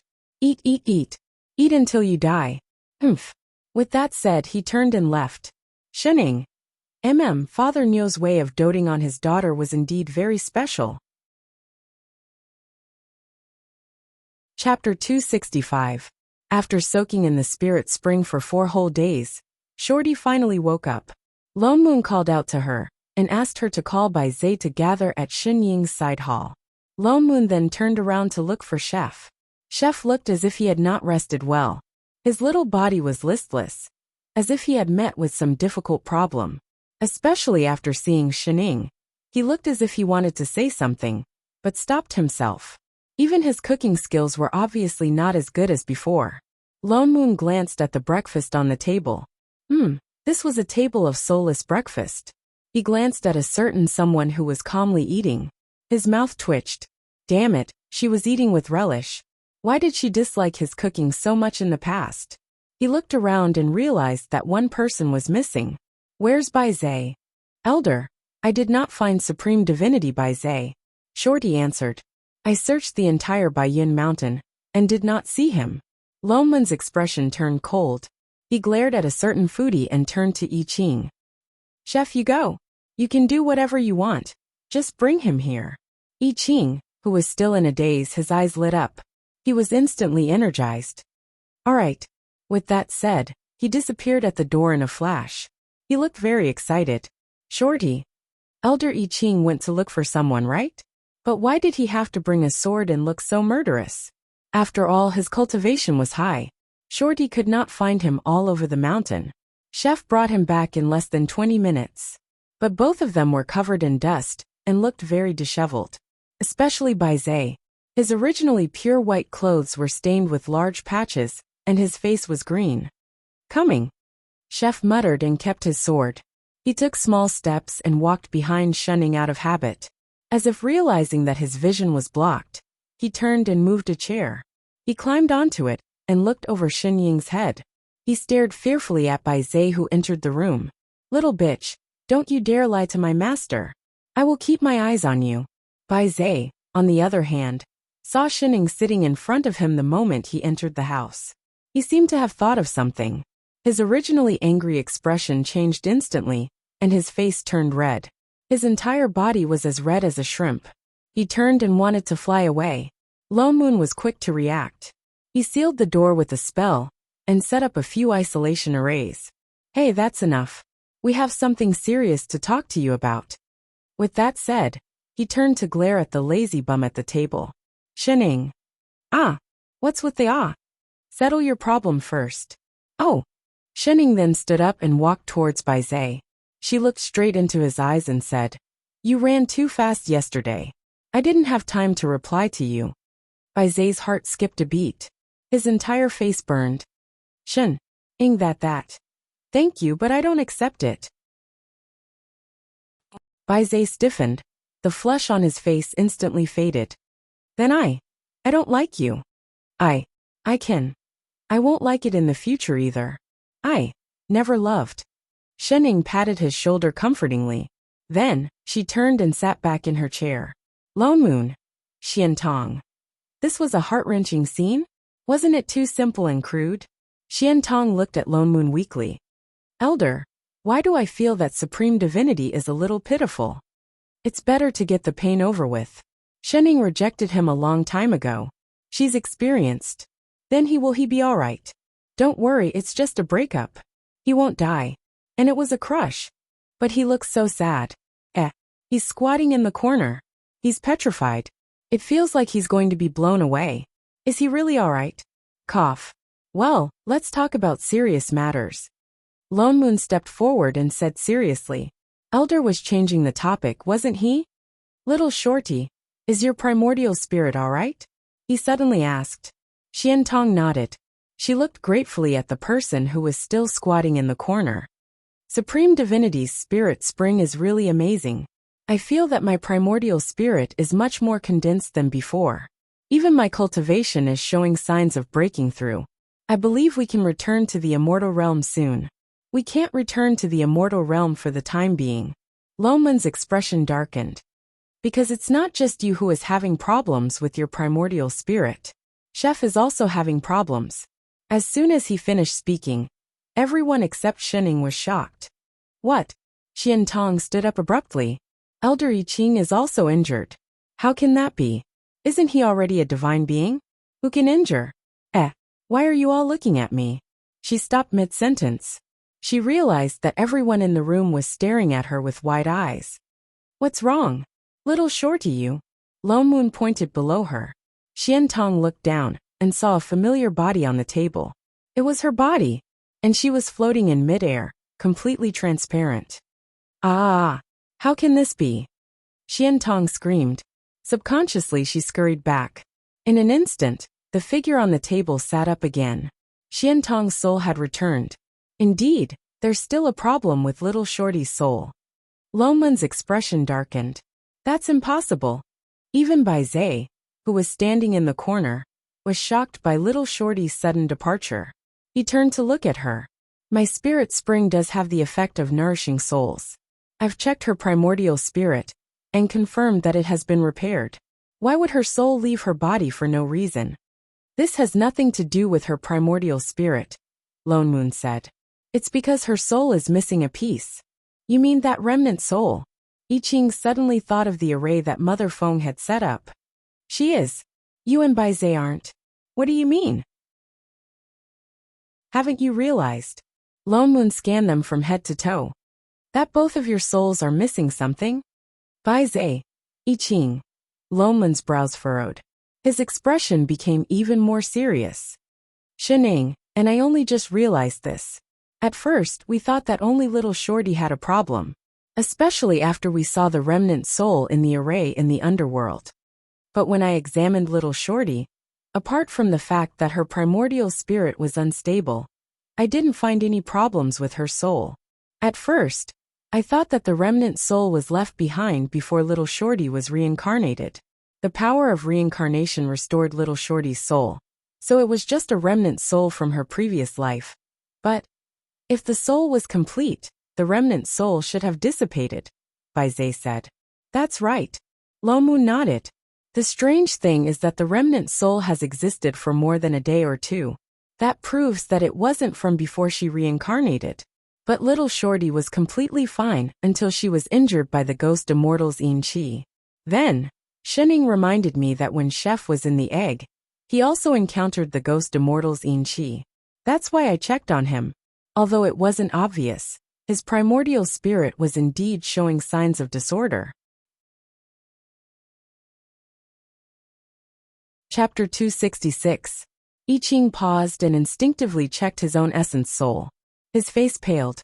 I thought it was because of this body of mine, that's why. It's the exact opposite. Lo Moon said in a low voice. It's because your soul is incomplete that your body has always been like this. I Ching frowned. His expression darkened. And then there's Bai Zhe. Me? Bai Zhe paused. When you fought with Qianyu that day, we were right beside you. Lo Moon pointed to a certain foodie beside him. She saw that there was something wrong with you. So we decided to follow you back to White Cloud Mountain. Shun. Bai Zhe's heart warmed. He instinctively looked at Shening. Suddenly, he thought of something and his expression fell again.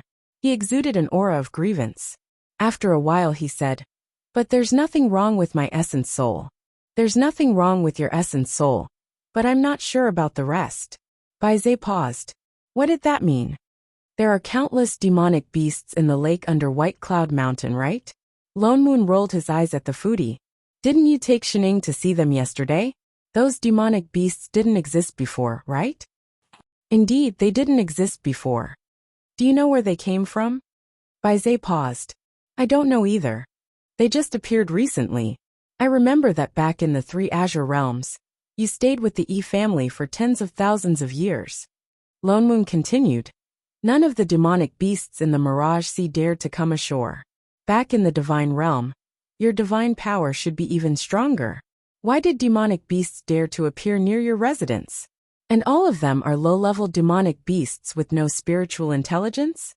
He didn't think about this problem. At that time, he just wanted to recuperate first.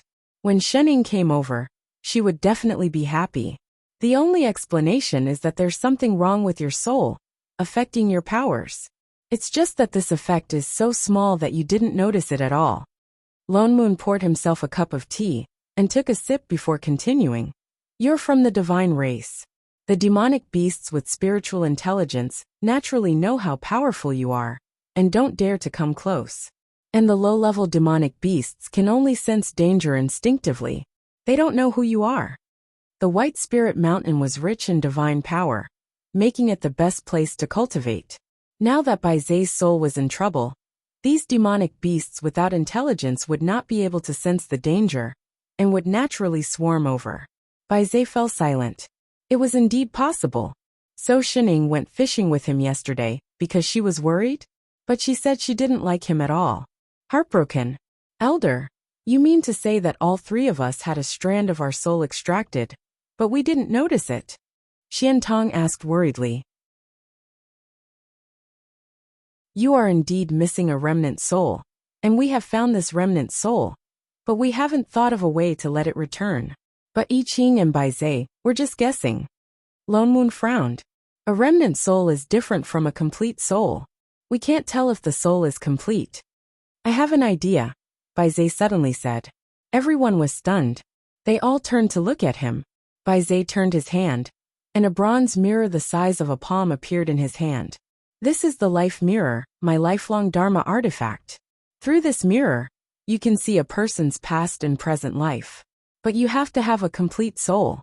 If you don't have a complete soul, you won't be able to see anything in the mirror. So it could be used to check if they were missing a remnant soul. Loman's eyes lit up. He immediately carried Chef down from the stool. Then let's take a look. I Ching was not paying attention and was squeezed in front of the mirror. He and Baizé glared at each other at close range, then looked at the mirror. Baizé immediately activated the life mirror in his hand. A white light flashed across the surface of the mirror, but it was completely white inside. Only Father Neo's reflection could be seen. His hand was still empty. In an instant, the three of them's expressions darkened. Indeed, they guessed correctly. Baizé and Chef's souls were in trouble. The three of us have interacted with the ghost immortal. It must be done by the same person. Xiantong looked worried. But why did he want to extract our remnant souls? Remnant souls were not like complete souls and spirits. If they were missing, it would not have much effect on the body. Over time, they would recover on their own. It might not be the three of you. Shening, who had been silent all this while, suddenly spoke. There are others who have interacted with the ghost immortal. Everyone was stunned. I Ching, who was still in Loman's hand, was the first to react. His eyes widened. Those two drama queens. His expression darkened. A look of panic flashed across his face. He hurriedly looked at the person in front of the table. Master, let's go. Shening patted her butt and stood up. I'm full. Breakfast. The three of them exchanged glances, then turned and began to fly on their swords. Baizé and Xiantong could only follow, confused. Elder Lone Moon, who are the drama queens? Xiantong could not help but ask. Chef's cheap parents. Elder I Ching's ancestor's surname was Drama? Didn't Divine Race have family surnames? She had never heard of Drama. What Shining said was not impossible. If Little Shorty and the others had lost a sliver of their remnant souls because they had interacted with the ghost immortal, then Feng San, who had made friends with the ghost immortal, could have interacted with them before. He was familiar with Zhu Ming and had been to the underworld more than once. There was also Long Zhen. Although she had never met a ghost immortal, she had guarded the dragon egg for so many years. She did not even sense the yin qi in the egg. If the ghost immortal had really taken her remnant soul, she should not have known. Reality proved that they were not thinking too much. Feng San and Long Zhen did not appear in Baizé's life mirror at all. How can this be? Long Zhen was confused. With her and Feng San's cultivation levels, how could anyone take away their souls without them knowing? Even if it was just a remnant soul. From what I know, ghost immortals are all very strong. Ordinary divine race members are not their match. But given Little Zhen's and my cultivation levels, we can fight them to a draw. Feng San said in a low voice. But there is no ghost immortal who is much stronger than us, and can take away a sliver of our remnant souls. Why did we? He looked confused. If I Ching, the son who ran away with his master, had not suddenly returned to tell them this, they would not even have known that they had lost a sliver of their remnant souls. Can't you guess who did it? Lone Moon asked anxiously. The two exchanged a look and shook their heads. Their expressions darkened. We don't know. What's more, why would the other party want a sliver of our remnant souls?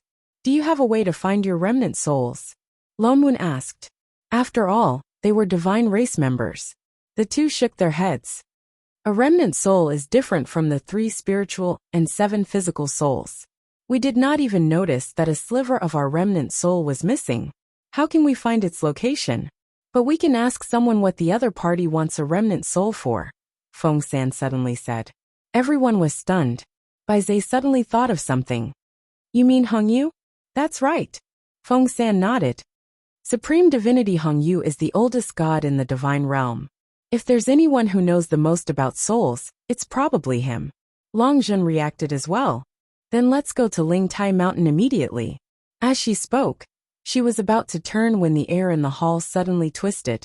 It was as if someone had torn space apart. A black figure suddenly appeared in the hall. Chapter 267. Brother Feng, I have an urgent matter that I need your help with. The person who broke through the void was Zhu Ming. He looked at Feng San anxiously. Brother Zhu? You are. Feng San hesitated. He did not expect Zhu Ming to appear so suddenly, and in such a manner. Although breaking through the void could allow one to travel thousands of miles in an instant, it took a lot of energy to do so. Unless it was a matter of life and death, ghost immortals would not use it easily. Zhu Ming, on the other hand, looked anxious. Brother Feng, may I ask where the 3 people who entered the underworld the last time are now? He stopped mid-sentence. Then, he saw Shining and the others standing at the side. His eyes brightened, and he immediately turned and cupped his fists. That's great. Everyone is here. Mother Feng. Something happened to Mother Feng. What happened to her? Lone Moon stepped forward and asked, shocked. I don't know what happened either. Her soul suddenly became very unstable. Zhu Ming's expression was one of panic. He scanned the area before his gaze landed on Shining. Exalted Goddess, please save Mother Feng. He had already noticed that this exalted goddess Shun's cultivation level was not as low as it seemed on the surface. If anyone could save Mother Feng, it would be them. He had no other choice, which was why he had come here. Shining and Lone Moon exchanged a look. They decided to go and take a look. After all, the fact that they were missing a remnant soul probably had something to do with Mother Feng. Let's go and take a look at Mother Feng first. Lone Moon instructed Feng San and Long Zhen. I'll have to trouble you 2 divine supremacies to go to the Ling Tai Mountain and ask about the remnant soul first. The 2 of them looked at them worriedly. But you? Feng San looked confused. He did not understand why Zhu Ming did not come here to ask for his help, but to look for his son's seemingly weak master. He wanted to stop them, but Long Zhen glared at him. He swallowed his words. Thank you, everyone. Seeing that they had agreed, Zhu Ming hurriedly thanked them. Then he anxiously led them across the void. The few of them felt their vision darken. The next moment, they found themselves in the underworld. Ghostly qi filled the air, and wandering souls were everywhere. In front of them was an unfamiliar palace surrounded by thick yin qi. It was obvious that this was Zhu Ming's residence. However, half of the originally tall hall had collapsed. From time to time, sharp and ear-piercing screams could be heard, and the red light of the array formation could be faintly seen inside. Mother Feng is inside, Zhu Ming said anxiously as he let everyone in. Only then did they see that the inside of the hall had been destroyed even more severely. There were broken walls everywhere, and only a restrictive array formation was lit up at the very center. The person in the formation was Mother Feng. She had reverted to her crazy self, and was attacking the formation that trapped her. Her eyes were bloodshot, and her face was contorted in pain. More importantly, there were 9 Mother Fengs in the formation, and from time to time, they would let out cries of resentment, hatred and anger. The force of their attacks on the formation was getting stronger and stronger, and the formation was on the verge of collapsing. Mother Feng, Zhu Ming exclaimed. He immediately went forward and conjured a seal to stabilize the array. Her soul was split. Lone Moon was shocked. He turned to look at Zhu Ming. What happened? Logically speaking, souls should be connected to each other. As long as they weren't in the soul-splitting formation, they should be able to gather together. Why did Mother Feng seem to be getting more and more scattered? I don't know either. She suddenly became like this. No matter what I did, her soul could not gather together. I could only trap her here. Zhu Ming explained as he set up the array. He looked at Shunning pleadingly. I had no choice but to trouble all of you. Last time, all of you were able to destroy the soul-splitting formation. Can you tell what happened to Mother Feng this time? Lone Moon frowned. We can't tell what happened to her either. Mother Feng was different from Chef and the others. What she lacked was a primary soul, not a remnant soul. Zhu Ming looked disappointed. He became even more anxious.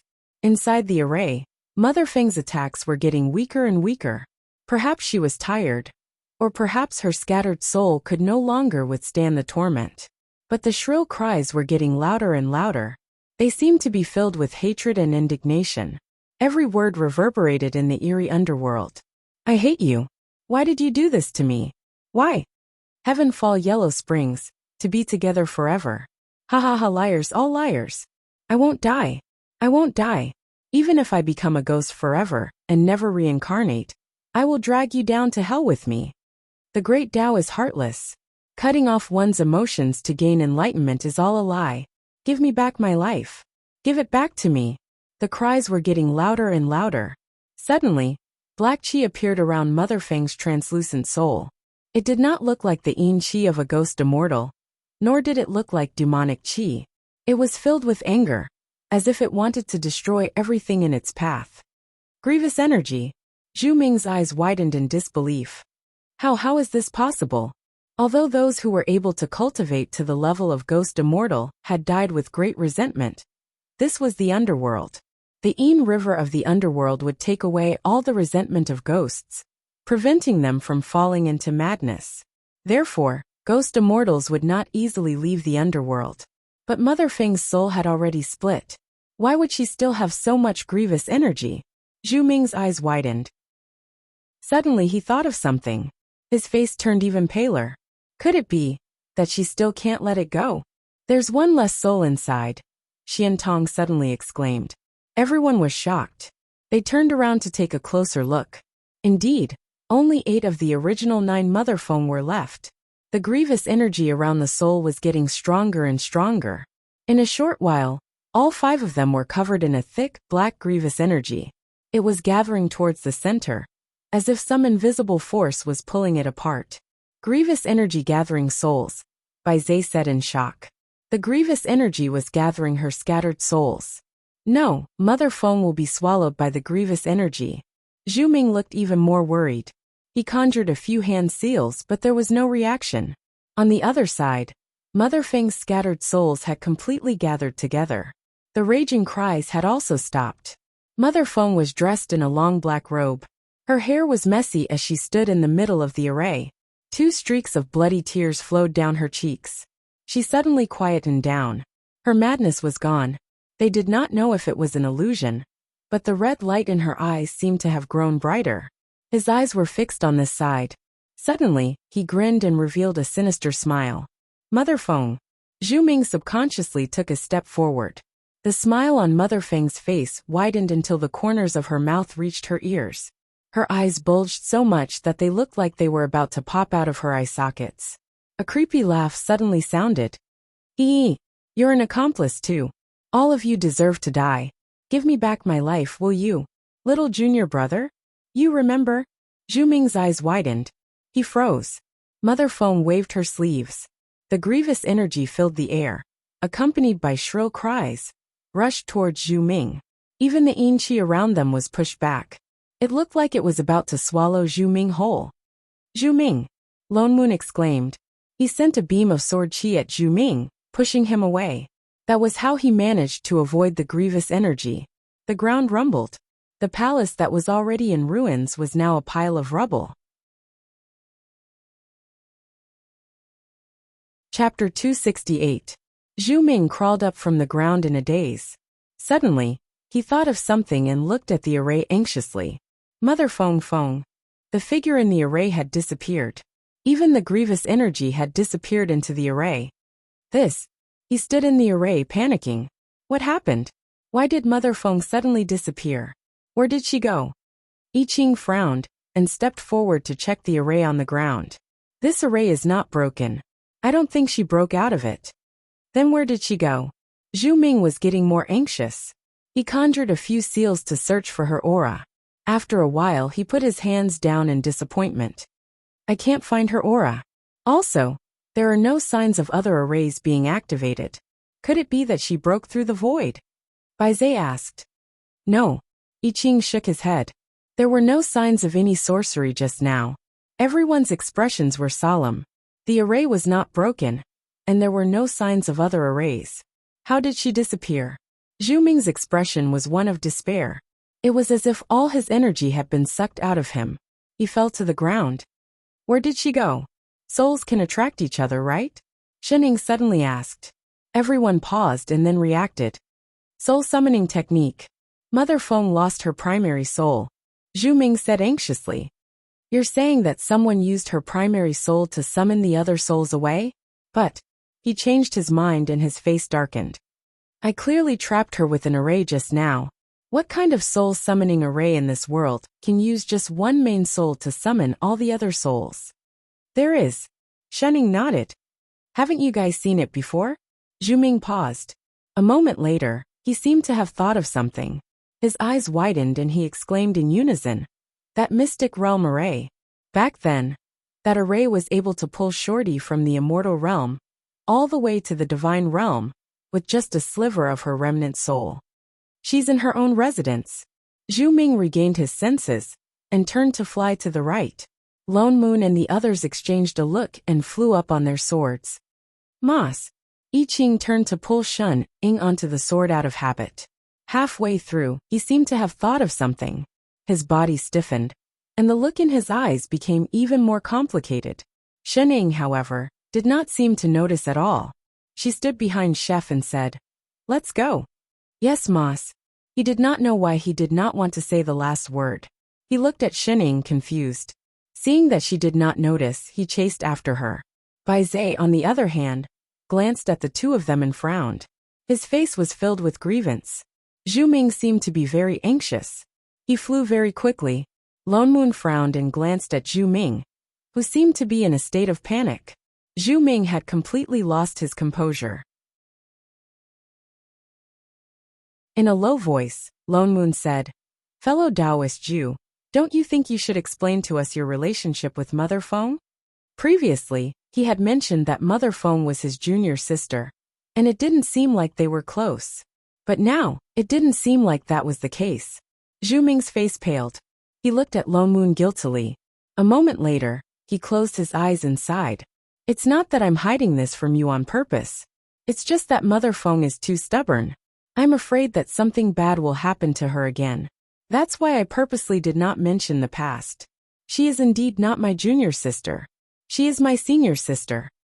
Zhu Ming's expression became even more complicated. When she was alive, we were from the same sect. We grew up together. Later, she ascended to immortality before I did. By the time I ascended, she had already been killed by evil people. I became a ghost immortal because of her. But ghost immortals cultivate at the expense of their souls. The higher their cultivation level, the weaker their souls. Although Mother Feng managed to get her revenge after she became a ghost immortal, the hatred in her heart only deepened. Her cultivation became more and more extreme. I was worried that if this went on, her soul would dissipate one day. I wanted to persuade her to forget the past and reincarnate with me, but she refused. Zhu Ming clenched his fists by his side. His expression became even more sorrowful. After that, she lost her primary soul in an accident and forgot everything. I hoped that I could coax her to reincarnate first, and then slowly find her primary soul. That was better than having her soul destroyed, but I did not expect her hatred to be so strong. Even without her primary soul, she still remembers what happened in the past. Fellow Taoist Lone Moon, Zhu Ming said seriously, I'm really sorry. I was afraid that if I brought up the past in front of Mother Feng, I might agitate her. That's why I did not tell her about what happened between us. Her soul is extremely weak now. It could dissipate at any time. If we don't send her to reincarnation soon, I'm afraid she won't have the chance to reincarnate again. Lone Moon looked at him, unsure of what he meant. He did not continue asking. Zhu Ming flew even faster. Mother Feng's residence was not far. In less than 10 minutes they arrived. At that moment, there was a red light in front of them. Large numbers of wandering souls were fleeing in panic. Several arrays lit up where the palace used to be. They could vaguely make out the entrance to the mystic realm. Mother Feng! Zhu Ming exclaimed. He rushed toward the entrance of the mystic realm. Zhu! Lone Moon wanted to stop him, but it was too late. He could only turn around and give the others a look, reminding them to set up a defensive array. Then he followed Zhu Ming in. In an instant, a red light filled their vision. It was still the small mystic realm that was full of arrays. But now there was yin qi everywhere. The array that Shening had destroyed had been repaired, and many changes had been made to it. Mother Feng was trapped in the middle of the array. She looked like she was in agony. Her body became fainter and fainter, as if she was about to disappear. A man was floating above the array. His entire body was wrapped in black yin qi. His face could not be seen clearly. All they could make out was the man's figure. Sect Master, it's the ghost immortal who was chasing me, Xian Tong exclaimed. Everyone's expressions darkened. This man had finally appeared. The array below can devour souls. Everyone be careful not to get too close. Lone Moon shouted a warning, but it was too late. Zhu Ming, who had entered first, had already rushed down without a care in the world. Mother Feng, before he could land, several blinding beams of red light shot up and hit him. Zhu Ming's body swayed, and a double image appeared on his body. It looked like his soul was being split apart. Chef! Lone Moon immediately turned to warn I Ching. The next moment, I Ching conjured a ray of God power, which wrapped around Zhu Ming and pulled him back. Bai Zhe stepped forward and conjured a spell to stabilize Zhu Ming's disintegrating soul. Zhu Ming did not care about his own injuries. He turned to look at the person controlling the array above Mother Feng. Stop! Who are you? What did you do to Mother Feng? The black figure did not reply. Instead, he activated the array even more. The red light around them grew brighter, carrying with it a frightening aura. Even the people outside the array felt their divine souls waver. They retreated several feet. Everyone's heart jumped. What kind of array was this? Even divine beings could not get close to it. Loman's heart clenched. He thought about how the remnant souls of Chef and the others could be in this person's hands. He turned to the person beside him. Shening Yu. He was just about to ask her to attack when Shening seemed to realize something. She turned to Bai Zhe and asked, Furball, what's the use of the soul-suppressing pearl? Bai Zhe paused, then answered, Of course it's to stabilize divine souls. Is it that? She suddenly pointed below. Everyone lowered their heads to take a look.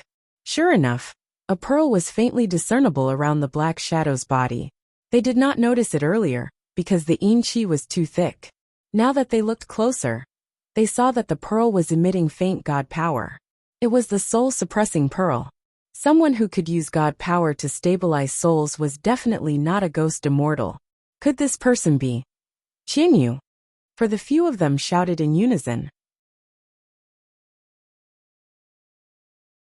Chapter 269. The black figure paused, and even the red light around it seemed to slow down. In the next moment, the black qi around the figure disappeared, slowly turning into light blue god power. A face that looked exactly like Father Nyo's appeared. I thought that you would only realize it after a while, Qianyu said coldly. Qianyu said coldly. She raised her head and looked over, as if she did not want to hide anything anymore.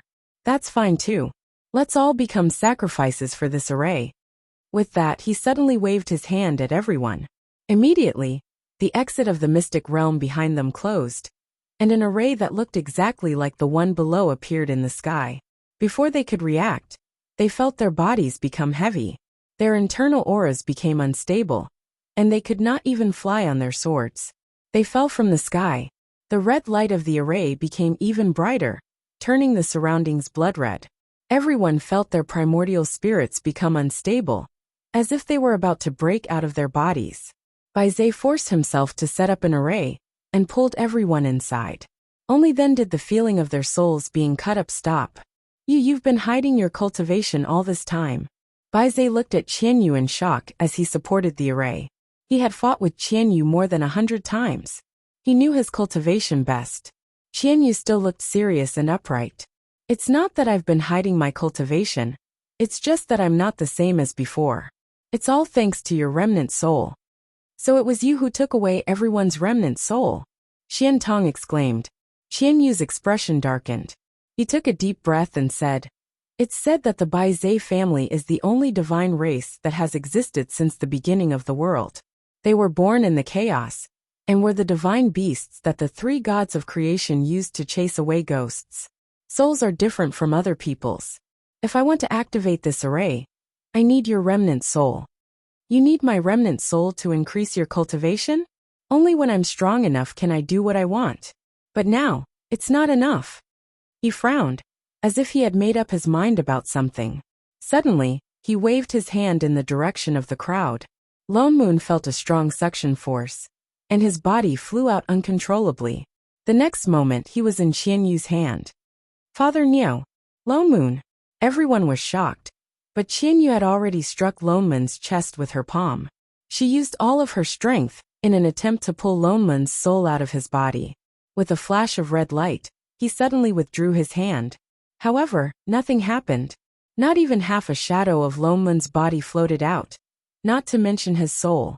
The two of them maintained the posture of one grabbing, and the other being grabbed, staring at each other. Lone Moon. Qian Yu. Everyone. The scene was a little awkward. How is this possible? Qian Yu's face was filled with disbelief. The red light reappeared in her hand, and she tried again. Other than messing up the other party's clothes a little, there was no other reaction. Even Lone Moon looked at his chest in confusion. It seems like your soul system is incompatible with ours." Suddenly, a clear female voice rang in his ears. Qian Yu was shocked. He turned his head abruptly, only to realize that a woman had appeared beside him out of nowhere. She looked somewhat familiar, and she was looking at him with narrowed eyes. It was clearly a very casual glance, but he felt as if a huge pressure was pressing down on him. "Who are you?" His heart sank. He did not have time to think about when she came over. The other party suddenly smiled, pointed at the person in his hand and said, "This is my father Niu." With that said, she turned her hand and grabbed him by the collar. The next moment, he felt the world spin around him, and everything went black. With a loud bang, Qian Yu's entire body was thrown into the air, and then he landed heavily on the ground. Then one sound after another could be heard. The array on the ground began to crack. In a short while the array of the entire mystic realm had completely collapsed, and the red light was extinguished. Lone Moon stood up with a lingering fear in his heart.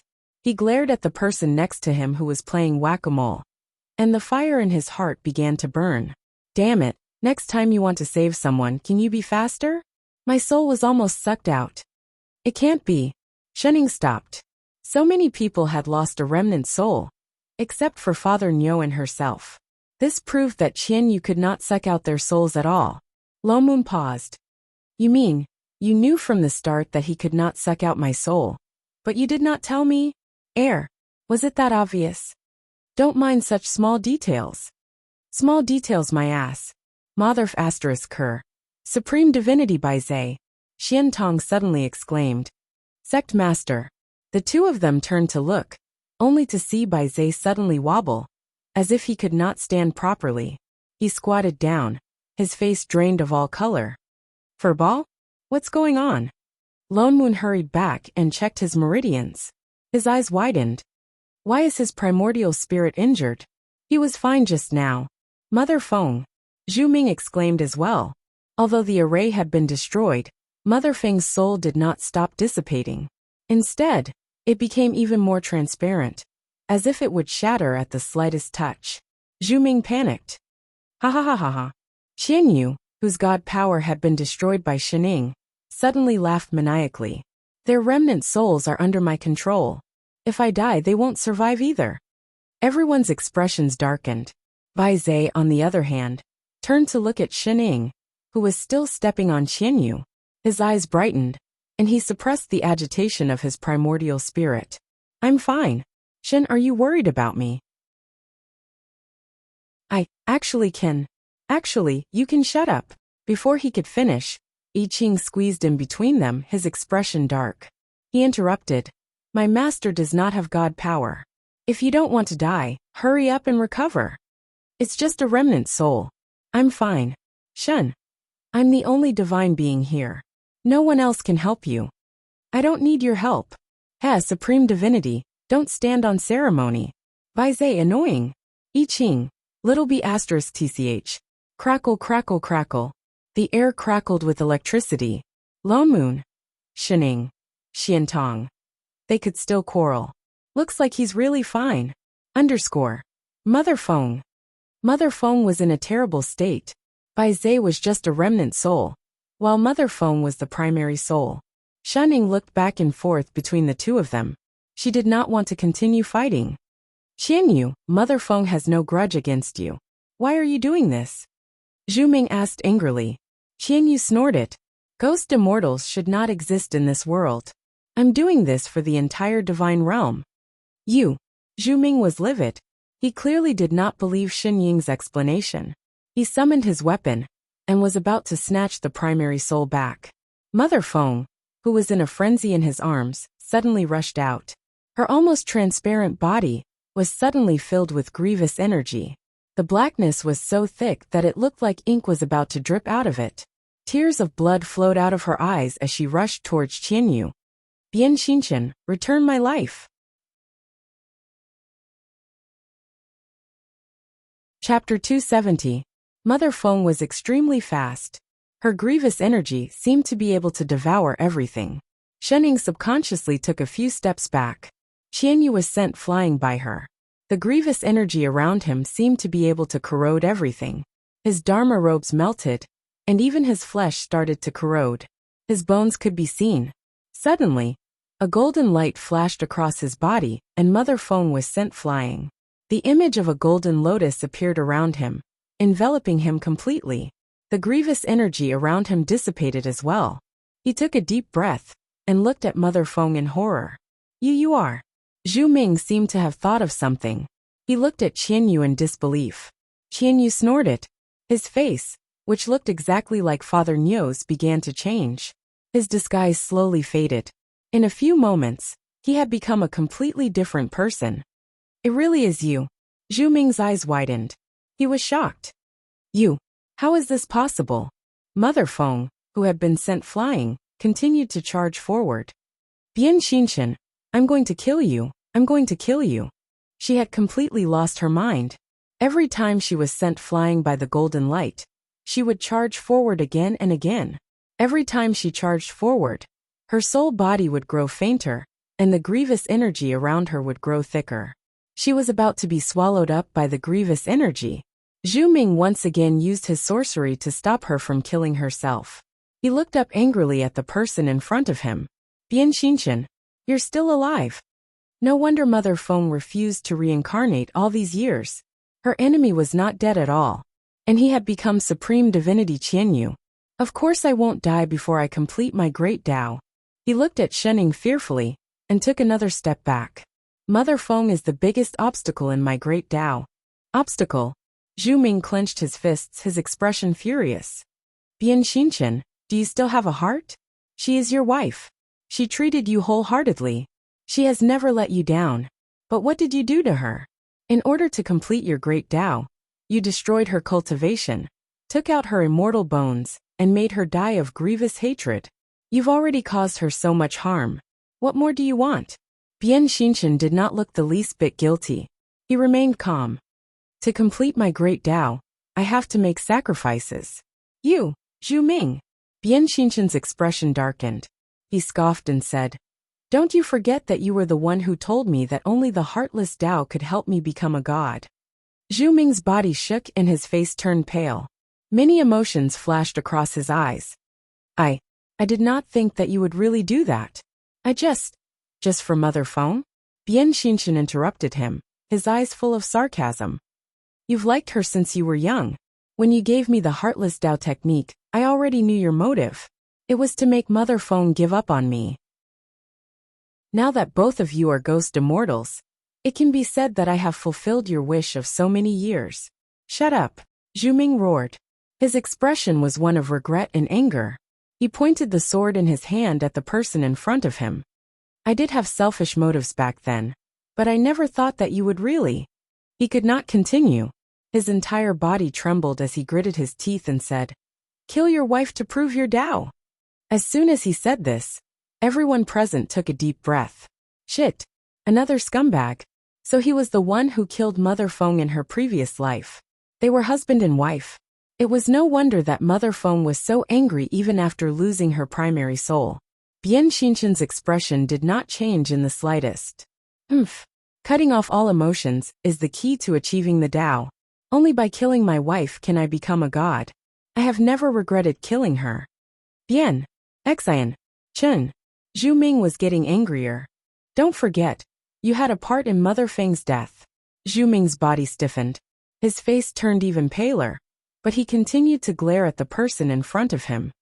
I did let Mother Feng down. That's why I became a ghost immortal. I wanted to take revenge on you. With that said, he summoned his weapon and charged at Bian Xinshan. Return Mother Feng's primary soul. Bian Xinshan did not seem to care about him at all. He did not even try to dodge. Before Zhu Ming could get close to Bian Xinshan, he was repelled by the golden lotus around him. His soul was also on the verge of collapsing. Lone Moon glanced at Zhu Ming, who was lying on the ground. He did not like the two of them at all.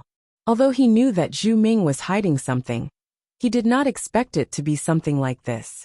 In his previous life, Zhu Ming tempted others to cultivate the heartless Tao in order to get the woman he loved. In the end, Bian Xinshan killed his wife to prove his Tao. Each was worse than the last. Poor Mother Feng. She was killed by her husband when she was alive. After she became a ghost immortal, she lost her primary soul. Bian Xinshan's success in becoming a supreme divinity probably had something to do with Mother Feng's primary soul. Lone Moon just did not understand why Bian Xinshan would disguise himself as him. Was it a coincidence? Lone Moon looked at the person in the sky. No matter what, he had to get Bai Zai's remnant souls back first. Shening. Shening nodded. In a flash, she appeared behind Bian Xinshan. She reached out to grab him. Bian Xinshan was shocked. This time he reacted quickly. He retreated more than 10 meters. His eyes darkened. Suddenly, he gathered his last bit of god power and turned to strike. Shening had no intention of dodging. The god power brushed past her waist and flew towards the direction behind her, where Mother Feng was. Mother Feng! Zhu Ming exclaimed.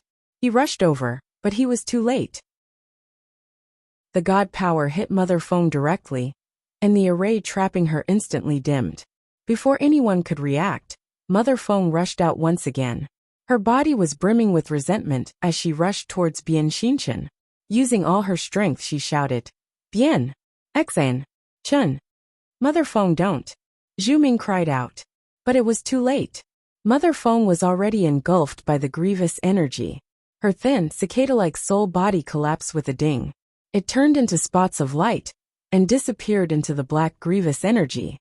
Mother Feng! Zhu Ming fell to the ground as if he had lost consciousness. His face was filled with despair. The next moment, Bian Xinshan's god power surged. His cultivation level increased exponentially. His entire body was enveloped in blue god power. Even the god power that Shening had destroyed earlier started to gather again. His face was filled with excitement. Indeed, she's the only obstacle in my way of achieving the great Tao. Only when she disappears can I cultivate the heartless Tao and become the only true god in the divine realm. Ha ha ha ha. His expression became more and more excited, and the divine power around him became thicker and thicker.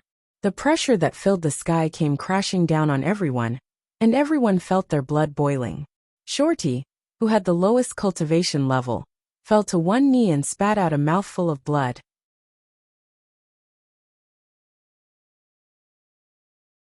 Chapter 271. Shorty. Lone Moon wanted to help him up, but he felt his chest tighten as well. His meridians felt like they were about to break. Bian Xinshan, you caused Mother Feng's soul to dissipate. I want you to pay with your life. Zhu Ming's eyes were bloodshot. He suddenly rushed towards Bian Xinshan and hugged him. He activated all the yin qi in his body and wrapped it around Bian Xinshan. He's going to self-destruct. Wait. Lone Moon was shocked. He wanted to stop him, but it was too late. The next moment, there was a loud bang, and the entire mystic realm shook. A huge impact came. If I Ching had not set up a defensive array in time, the few of them would have been sucked in. The scene was already a cloud of dust. Fool. However, even the self-destruction did not harm Bian Shichen in the slightest. He only gently brushed off the dust on his body and coldly glanced at the others on the ground, as if he was looking at a group of ants. I have already become a true god. There is no one in the 3 realms who can stop me. Is that so? Suddenly, a cold voice rang out beside their ears. The next moment there was a loud bang. Bian Shichen, who was wrapped in god power and floating in midair, was kicked down by Shening. He hit the ground with a loud bang. The suppressive force on everyone disappeared. That's impossible. Bian Shichen crawled to his feet. His eyes widened as he looked at the person above him in disbelief. That's impossible. I'm already a true god. Unless you're one of the 3 ancient gods of creation. How can you get close to me? Who are you? Ancient gods of creation. Shen Ying's eyes narrowed. She thought for a moment before replying. Why don't I try beating them up next time? Then we'll see what's the difference. Bian Shinchen's eyes widened. He tried to activate all his cultivation to fight back, but he realized that his god power could not be activated at all. In fact, it looked like it was about to collapse. What's going on? What did you do? Shening, who was about to kick him, paused. She didn't do anything. My god power. Bian Shinchen's expression became even more panicked.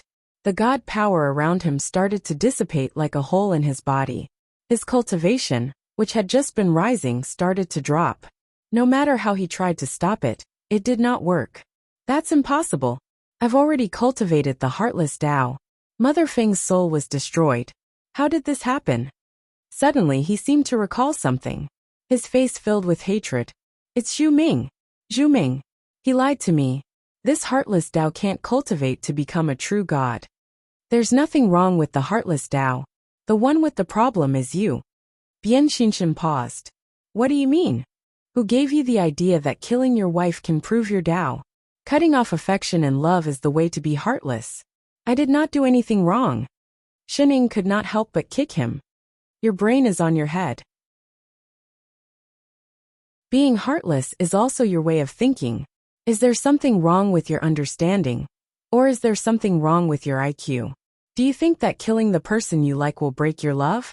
You're the one who's moved, and you're also the one who's in love. If you want to be heartless, why don't you castrate yourself first? It's none of your wife's business. In the end, it's just an excuse that you can't bear to do it to yourself. No. Killing his wife to prove his Tao? Are you a professional hater of the main street? Forget it. The great Tao has never lacked girls. It doesn't need your wife's life. I'm not wrong. The next time you cultivate, read more books, she suggested seriously. Otherwise, you'll become a scum who won't even let his wife go. Shut up. Bian Shinshin retorted loudly, but his face was getting paler and paler. There was no way he could stop his god power from flowing out of his body. His cultivation level was dropping too, to the point where it could not even compare to a small god's. My cultivation level, no. Chef, come here. Shening could not be bothered with him. She gestured to the people over there, pointing at the man who was desperately trying to hold on to something on the ground. Summon a soul. I don't know how. Summon a soul. I Ching paused, but still conjured a spell and sent it over. Bian Shinshin could not resist I Ching's spell at all. Instantly, a virtual image of a woman floated out of his body, floating in front of everyone. Mother Feng. The few of them exclaimed. This was Mother Feng's primary soul. They did not expect her to be in his body, perhaps because the rest of her soul had already dissipated. Mother Feng's primary soul had already fallen into a deep sleep.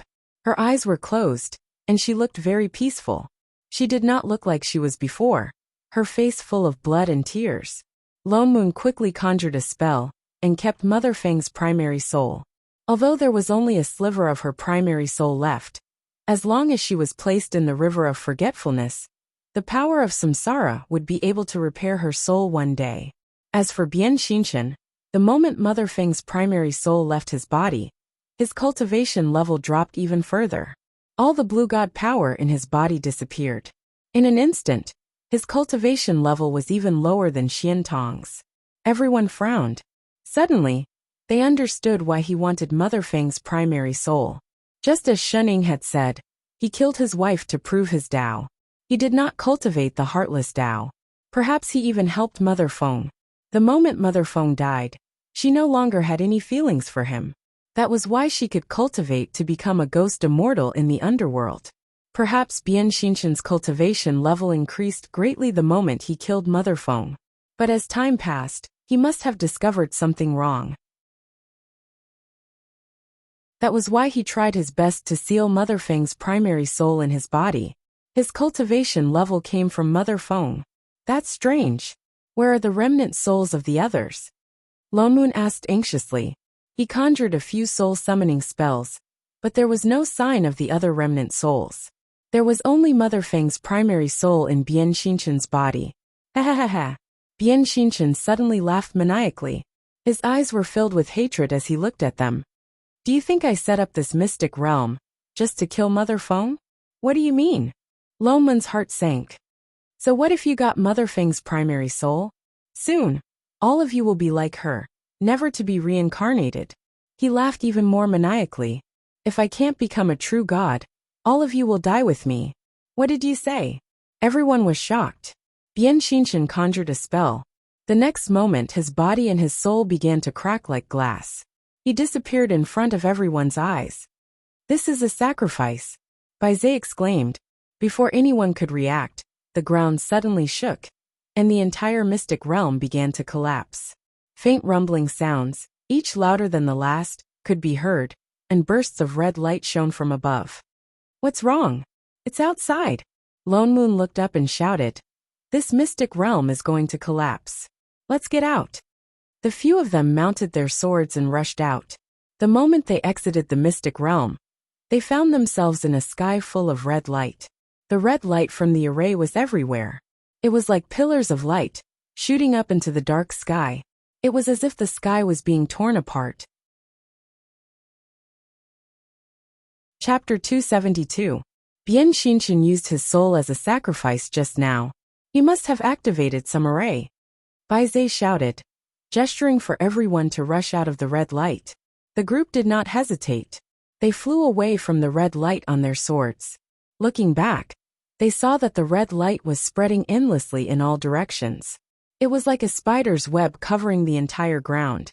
Streaks of red light shot up into the sky, dyeing the entire divine underworld red. The shaking of the ground became more and more obvious. Shrill cries of ghosts could be heard all around them. The sound was so sharp that it almost pierced through their eardrums. The wandering souls that had been wandering around seemed to be in great pain. They began to flee in all directions. There are many auras over there. I Ching suddenly pointed to the right where the two realms meet. The group exchanged a look. Let's go. They turned and flew in the direction of the divine underworld. A journey that should have taken an hour took them less than 10 minutes to reach the place where the two realms met. It was not that they had increased their speed, but the divine underworld seemed to have shrunk. There was a white light in front of them. A translucent wall of light blocked the divine underworld, sealing it off completely. There were countless arrays on it that they could not understand. It was connected to the red light that was everywhere in the divine underworld. There seemed to be some kind of force pulling it towards the divine underworld. The wall of light was slowly moving towards the divine underworld. With every inch it moved, the darkness in the divine underworld disappeared a little. The divine world also expanded a little.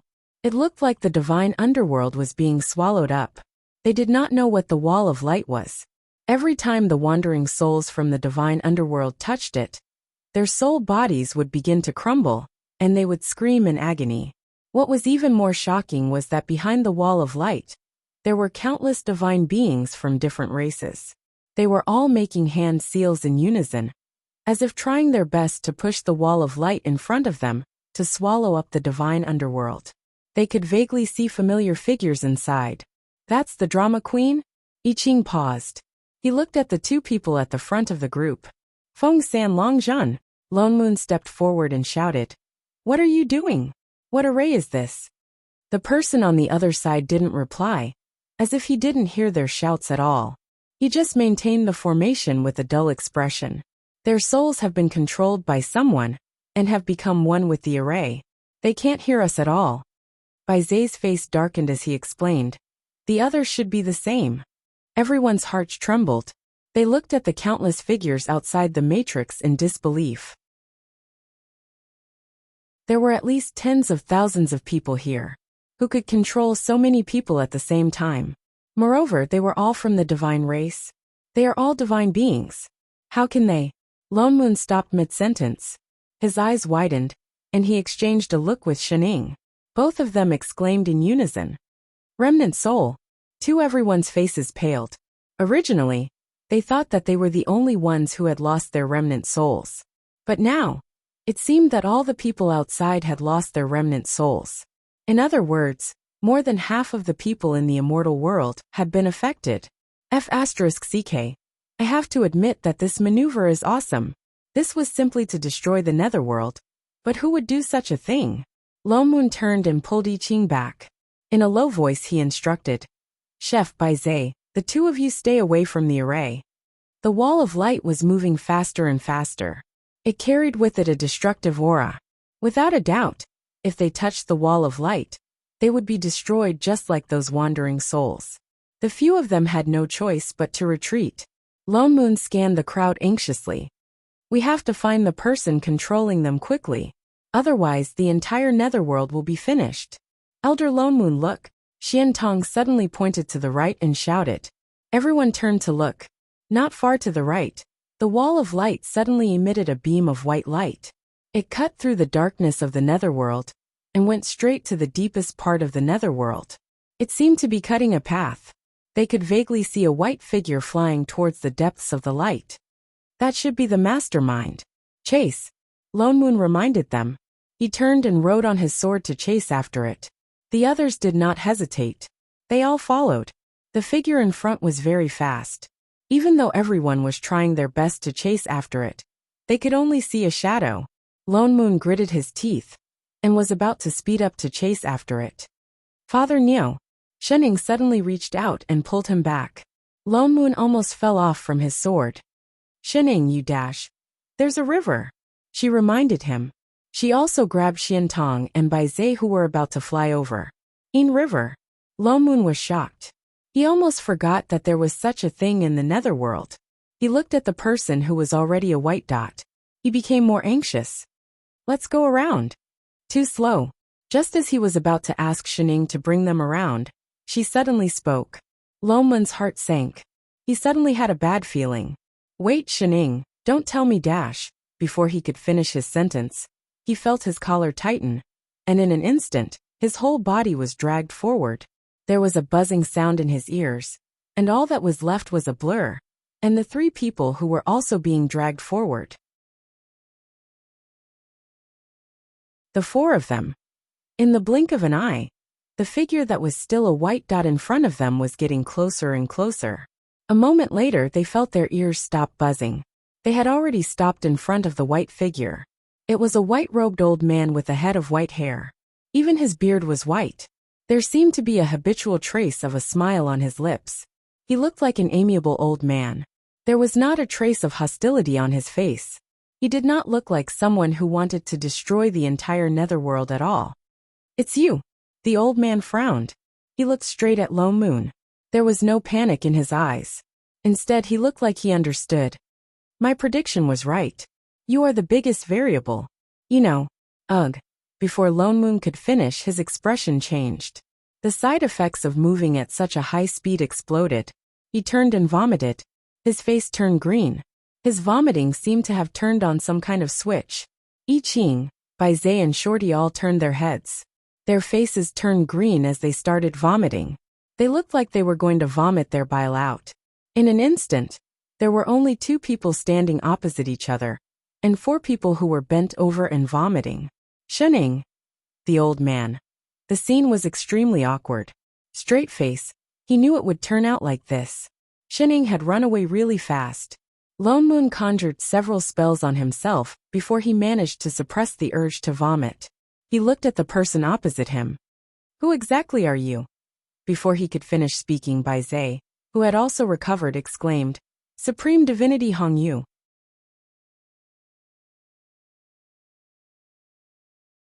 Chapter 273. The man snapped out of his trance and smiled at Bai Zhe. "Supreme Divinity Bai Zhe, it's been a long time. Why are you here?" Bai Zhe could not believe his eyes. He had known Hong Yu for so many years. The other party had always been unconcerned about anything, and had always been so kind.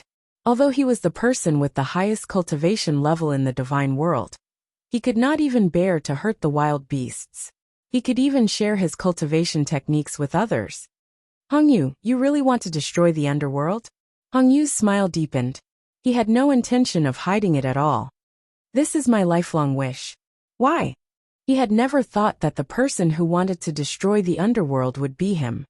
"Everything I do is for the people of the three realms." People? Without the underworld, how can the people of the three realms reincarnate? "I don't want to reincarnate." Bai Zhe was shocked. "What do you mean?" Hong Yu looked calm. His eyes darkened. A moment later he said, "Bai Zhe, I'm different from you. I've been alive since ancient times. I've watched my friends and family leave me one by one. No matter if they were friends or foes in life, once they reincarnated, everything is gone. I'm the only one left. Although their souls are the same, they are no longer the people they were before. I've always been thinking about how I can find them." He sighed, as if recalling something from the past. A look of loss flashed across his eyes. In this world, be it humans, immortals, or gods, nothing lasts forever. Neither immortals nor gods can. Neither immortals nor gods can. One day, we will all die and enter reincarnation to become someone else. His eyes darkened as he looked at the crowd. Everyone in the three realms pursues eternal life. Mortals want to ascend to become immortals. Immortals want to become gods. As for the gods, they would still fall. I'm the only one left from the first batch of ancient gods. Does anyone still remember the ancient Qilin and the black tortoise? I've always wondered why we still came to an end, when we had an unlimited lifespan. He suddenly smiled. He looked as kind as ever, and his body was still glowing faintly. In the end, I finally understood. The reason why there is no true immortality in this world is because there is reincarnation. Bai Zhe was shocked. He immediately understood why he had come to the underworld. You want to destroy the reincarnation stage. Without reincarnation, there is no reincarnation. Hong Yu did not seem the least bit afraid that Lone Moon would find out. He continued, "As long as the underworld is gone, there will be no reincarnation stage. The living beings of the three realms would not be pulled into the cycle of reincarnation, and there would be no such thing as birth and death. This is true eternal life for everyone in the three realms." "You." Bai Zhe's eyes widened. "Do you know how many wandering souls your formation will kill?" Without the reincarnation platform, they will not be able to reincarnate again. They will disappear from this world forever. A look of pity flashed across Hong Yu's face. He closed his eyes and said, "This is a necessary sacrifice." Bai Zhe frowned. Lone Moon, on the other hand, took a step forward and summoned his immortal sword. It was obvious that this person had fallen into obsession and could not listen to anyone else. "We will not let you destroy the underworld." Hong Yu glanced at him and gave him a meaningful look. "You are indeed the biggest variable in this matter. Even though I asked Bian Xinshan to take on your appearance and block the heavenly Tao, you still managed to reach the divine world." Lone Moon paused. "You know me?" Bai Zhe should not have seen him before. "I just predicted that you were once my biggest obstacle." He smiled, as if he no longer cared about Lone Moon's existence. "But now that things have come to this, you can no longer stop me." Before Lone Moon could figure out what he meant, Hong Yu suddenly waved his hand. Instantly, a transparent crystal ball appeared in his hand. There was a flash of white light inside. A huge suppressive force came pressing towards them. Everyone was forced to take a step back, but Hong Yu had already turned and flew forward. "Stop. Holy shit. Bai Zhe, what are you doing?"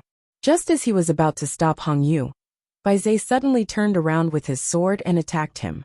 He instinctively dodged, but the other party attacked again. "Bai Zhe, you don't really believe him, do you? Chef, help." He was just about to call for Chef's help when he turned around and his eyes widened.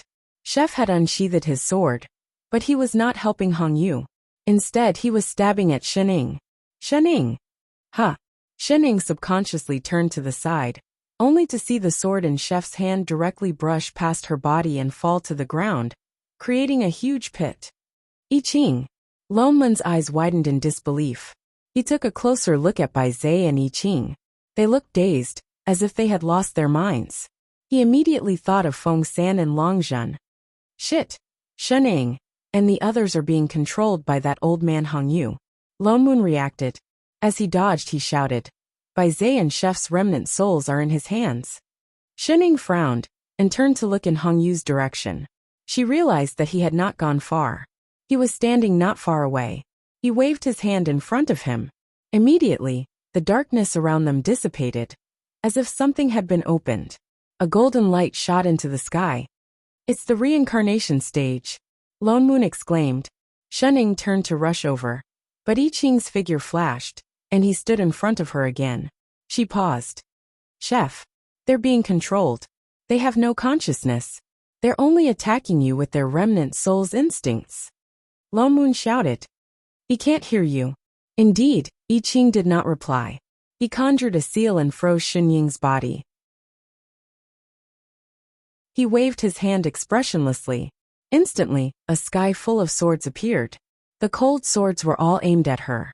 He leapt up and lunged at her again. Shening was stunned. She did not know if she should attack. In the next moment, the sky full of swords started raining down on her. Lonmun was shocked. Shening be dash. Before he could finish speaking, there was a series of clanging sounds. Countless immortal swords landed around Shening. They formed a circle of swords, trapping her inside. Shening felt a weight on her neck. She bent down subconsciously. Then she felt something warm on her lips. Something was imprinted on her. Huh. Lonmun. Xiantong. Shening. Was this acting on instinct? Shenying's mind went blank for a moment. The key thing was that a certain person was standing on tiptoe on the hilt of a sword and hugging her neck. He obviously had no experience in kissing. He just rubbed his lips against hers, then licked her dissatisfied. Then his saliva smeared all over her face. The corner of Shenying's mouth twitched. She tore the person in front of her off her body. Father Nyo, can I kill him? Lonmun. Before he had time to react, Bai Zai had already broken through the array and was attacking him again. Holy shit, Bai Zai was trying to kill him. They were all acting on instinct. Why was Chef so outstanding?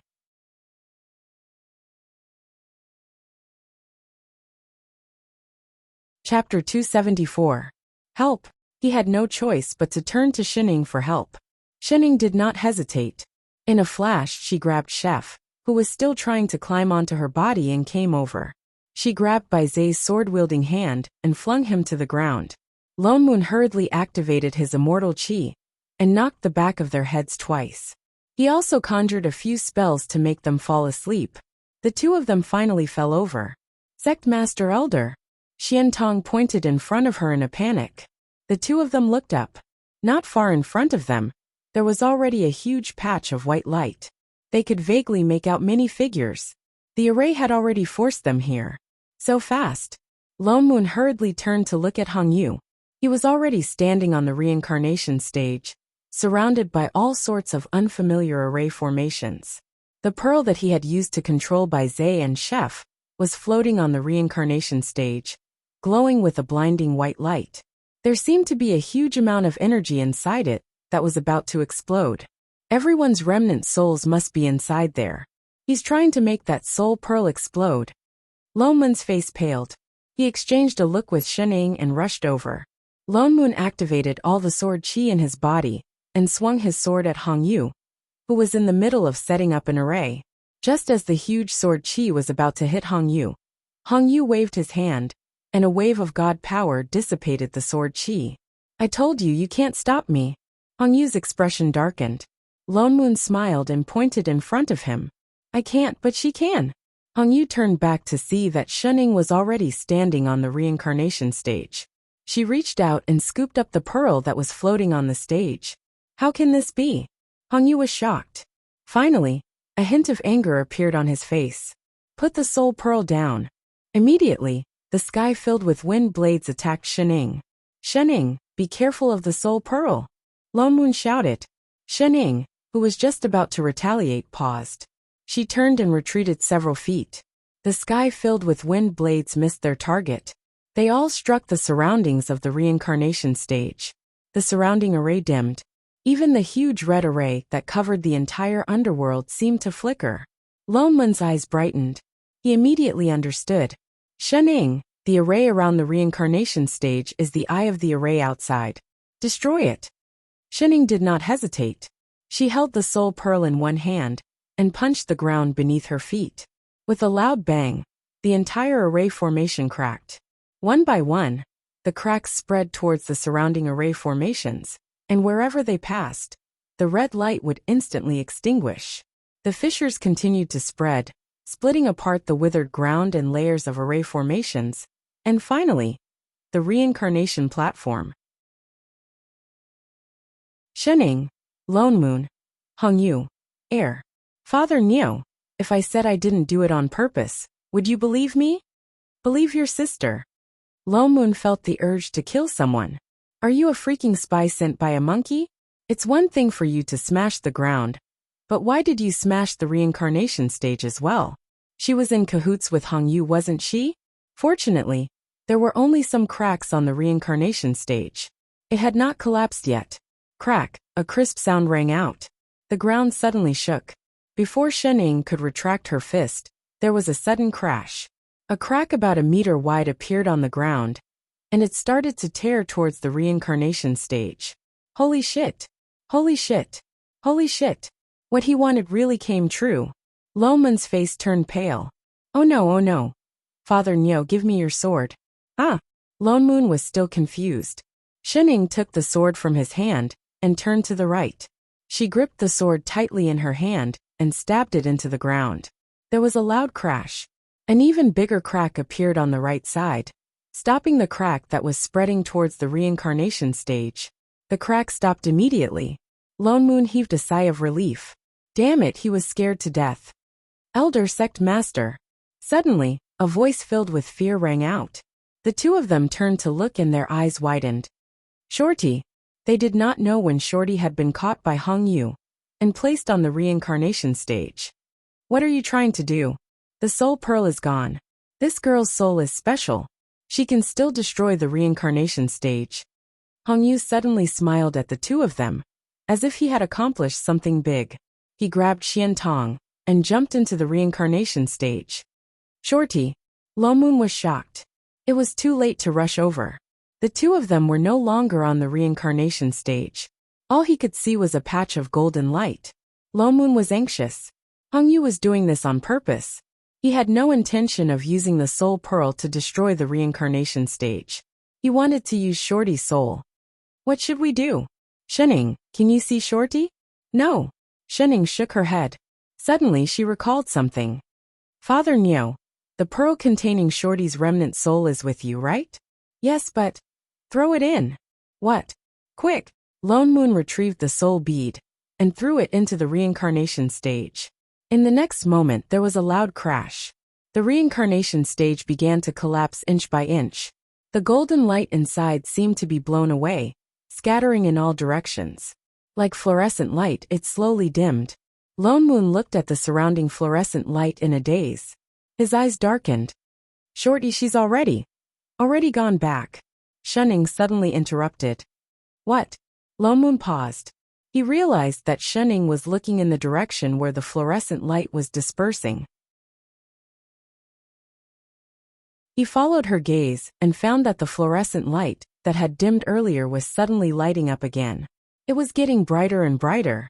It was also spreading in all directions. The underworld, which had already shrunk by half due to Hongyu's array, was now expanding outwards. Golden fluorescent light was everywhere. It was like the floodgates had been opened. It flowed endlessly. Lone Moon finally understood why Shening said that the underworld was too bright. It was indeed very bright. Looking up, the entire underworld was covered in golden light. It looked like a boundless ocean, but he could faintly see a few blacking rivers. This was the source of the river of forgetfulness? Not the reincarnation stage but the entire underworld? Lone Moon was still in a daze. Suddenly, the scenery in front of him changed. It went from a golden ocean to a blue sky.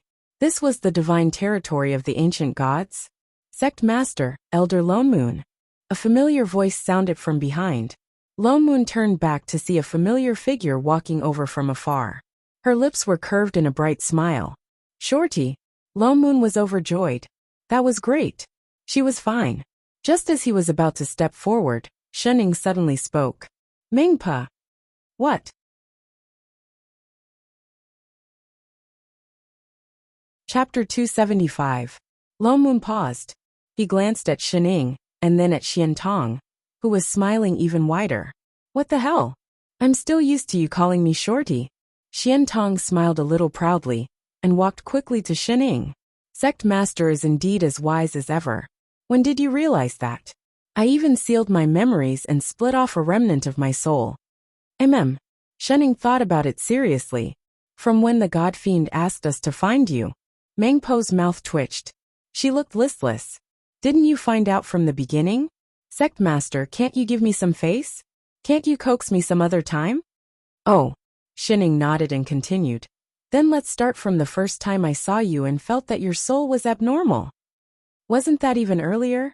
Straight face. Wait. Lone Moon interrupted them, looking confused. Shenning. Shorty. She's Mengpa. You knew from the beginning, but you never told me? I thought you knew. Shenning tilted her head. What the hell? How would I know if you didn't tell me? What's going on? Isn't she Qinji's mental demon? Mental demons are not souls. Even with the power of reincarnation, how can a complete soul be formed in just a few lifetimes? Before Shenning could speak, Xian Tong explained. Back then, I was too bored in the divine underworld and wanted to go to the human world. I found the mental demon in the river of forgetfulness, and out of curiosity, I captured it and reincarnated. Actually, I reincarnated many times before that. You went by yourself. Then why did the God Fiend ask us to find you? If she was Mengpa, how could the God Fiend not tell? Was he blind? He doesn't know that I reincarnated. She shook her head. They were all three ancient gods. They could predict everything in the world, but not each other. What's more, I left a remnant of my soul by the river of forgetfulness. That's why he thought I was still in the divine underworld. Later, my remnant soul was captured by Hong Yu, and he discovered that I was missing. Hong Yu had also noticed that this remnant soul was different from other souls. That was why he had pulled her back to the divine underworld from the immortal world. Then what's with the plot that the God Fiend gave me? It was clearly about her. Although I was immortal after reincarnating, my luck was naturally different from others. Coincidentally, he wanted to solve the problem of the devil realm, so he included me in his calculations. The main female lead's luck in the plot was also because she was Mengpa. How torturous. No wonder Hong Yu had instructed Bian Xinshan to drag her to the divine realm by force. He even said that her soul was special. Wasn't it special? She was the original body of the river of forgetfulness. Lone Moon scanned the familiar yet strange person in front of him. He opened his mouth as if he wanted to say something, but the words did not come out. He clenched his fists by his side and said, Then now, are you Shorty or Mengpa? Both. Lone Moon frowned, not satisfied with this answer. Little Shorty, can't you come back? Mengpa did not reply, as if she did not know how to answer this question. Forget it. Lone Moon sighed. He did not want to know the answer again. Damn it. Was his invincible sect destined not to have any sword cultivator disciples? Since you're Mengpa, do you have a way to let those people who are missing remnant souls return? Without someone controlling them, their remnant souls will return on their own. She smiled and said, Mother Feng has already entered samsara. It's just that the scattered wandering souls in the divine realm will need some time to gather and form a soul. Lone Moon heaved a sigh of relief. It was good that everything was fine. But there's one person who is a little troublesome. Mengpa suddenly frowned, as if she had encountered a problem. His soul is about to dissipate, but he is unwilling to enter samsara. Lone Moon paused. Instantly he knew who it was. Hong Yu. She nodded and waved her hand. In a moment a white-haired, white-bearded old man appeared in front of the two of them. He still looked kind and amiable, but there was a hint of worry in his eyes. His body, which was brimming with God power, was now extremely transparent. It was as if he was about to shatter at any moment. You, seeing Lone Moon Hongyu paused. A moment later, he seemed to have thought of something. His entire body bent and he fell to the ground, as if he had lost his last bit of strength. His face was full of despair. I never thought that after so many years of planning, it would all be for naught. Lone Moon frowned. He did not know what to say. Hongyu was not exactly a bad person. He did not even have any selfish motives. He just wanted to keep everything in this world. He did not even hesitate to jump into the reincarnation stage and self-destruct. Bai Zhe said that when he opened a forum to preach, he did not reject anyone. More than 80% of the living beings in the divine realm had benefited from his kindness. Although his motive for doing this was probably to obtain a remnant soul from everyone to help him enter the divine realm, it was undeniable that he was sincere. What's more, he had spells to control souls. He could have been like Bian Xinshan and directly extracted the primary soul to increase his own god power. But he did not. Even in the end, he did not risk everything and let those who were being controlled rush into fight to the death. He was indeed a kind person. It was just that he had gone in the wrong direction. Forget it. Hongyu sighed. His body became more and more transparent. His soul started to glow faintly. This is fate. The living beings in the three realms are destined to be unable to escape the pain of reincarnation. They can only struggle to survive in the mortal world. No matter how hard I try, I will not be able to fight against the heavens. Why do you say reincarnation is painful? Shening suddenly asked. Hongyu paused and looked at her. If reincarnation is not painful, why do people want to become immortals and seek the Tao? My lifelong wish is to help the living beings in the three realms escape this kind of reincarnation. But what does your lifelong wish have to do with the living beings in the three realms? What? Hongyu paused. I say, uncle, have you not done a census? There are many people who seek immortality, but most of them are mortals. But who doesn't want to live forever? Oh, that means you've asked the living beings in the three realms? He was speechless. You didn't even ask them, and you're so sure that they all want to live forever? Shening sighed and sat down cross-legged. She supported her head with one hand and said, perhaps living forever is good, but only you think it's good. Everyone thinks differently. Who knows, there might be people who don't want to live anymore. Hongyu's face paled. He could not find the words to refute her. You didn't even ask them, and you're making decisions for others. Everyone has the right to vote in the election of the president, right? Whether they live or die is fine. This is someone else's business. You can't take away their right to choose, and then say that it's for their own good. Can you? Uncle, as a god, you can't have such double standards.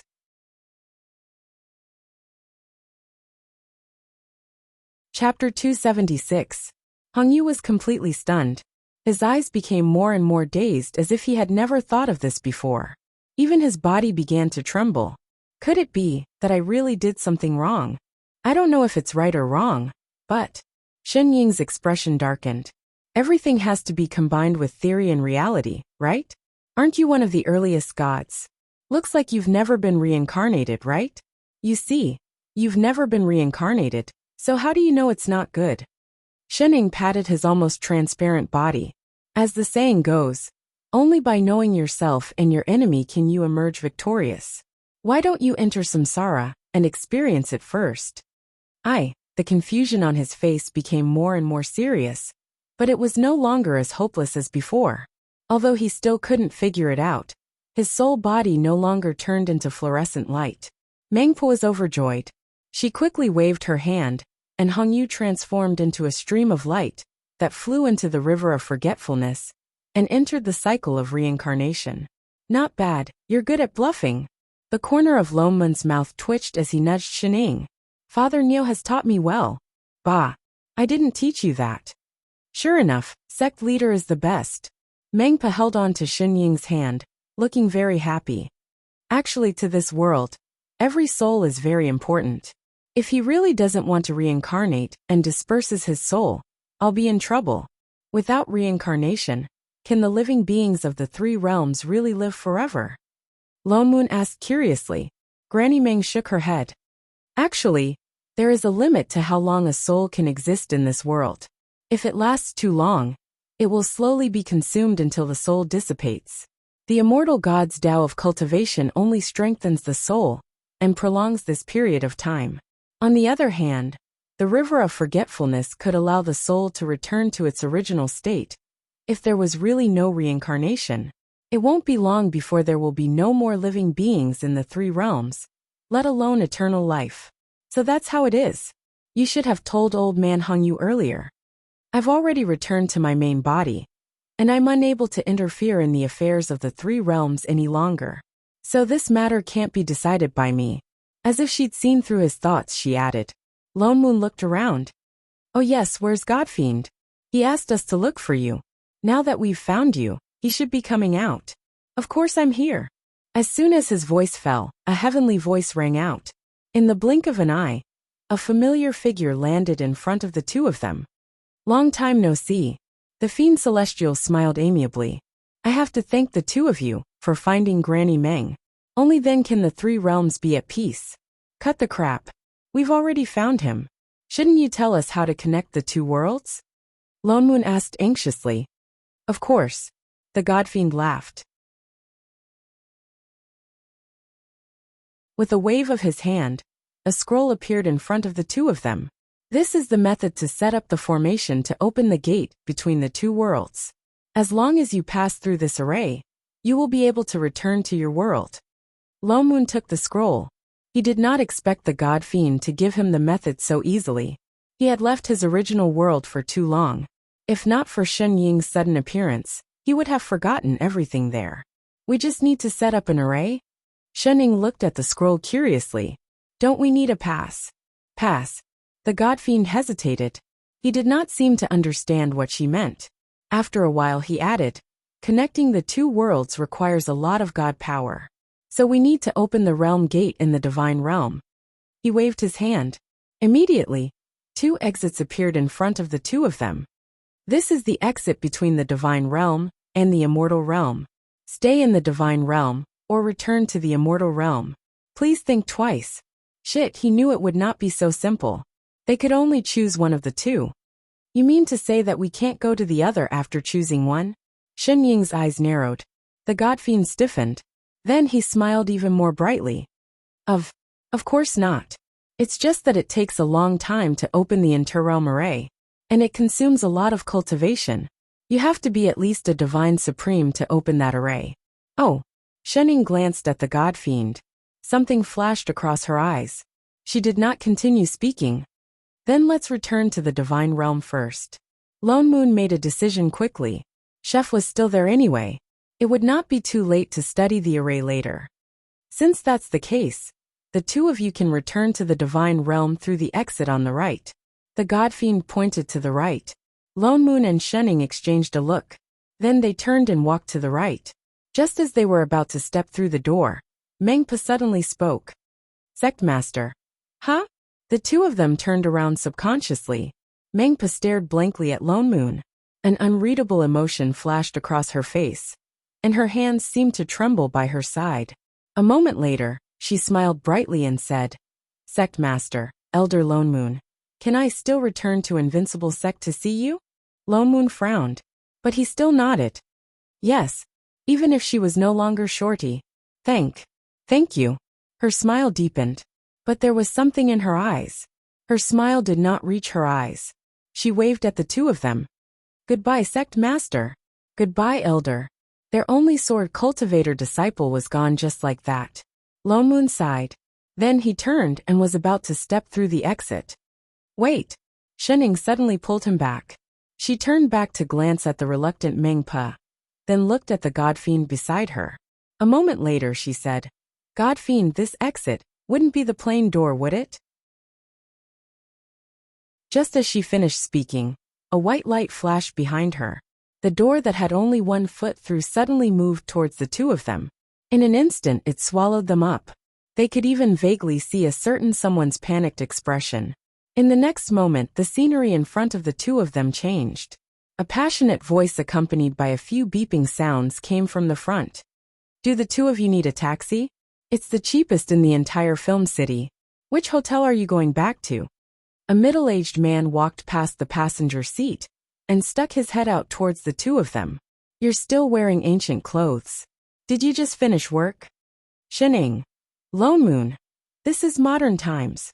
MMP. A month later. I've seen it. The scroll that the god fiend gave me did not contain any array at all. It's empty inside. Oh. He did it on purpose.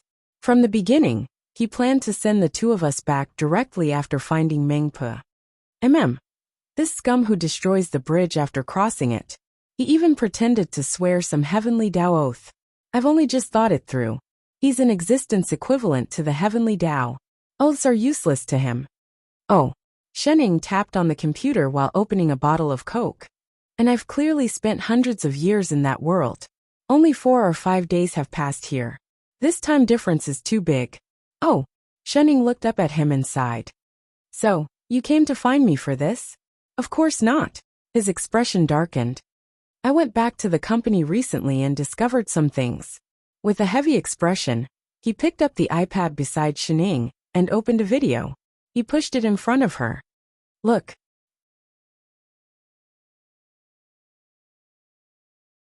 Chapter 277. There was a video on the tablet. Lone Moon was standing on the stage, introducing something in a low voice. His voice was sometimes high and sometimes low, accompanied by all kinds of repetitive music. This was a ghostly video? Father Neo was watching this too. It's filmed quite well. Shening gave an evaluation. Well, my ass. Look at this face.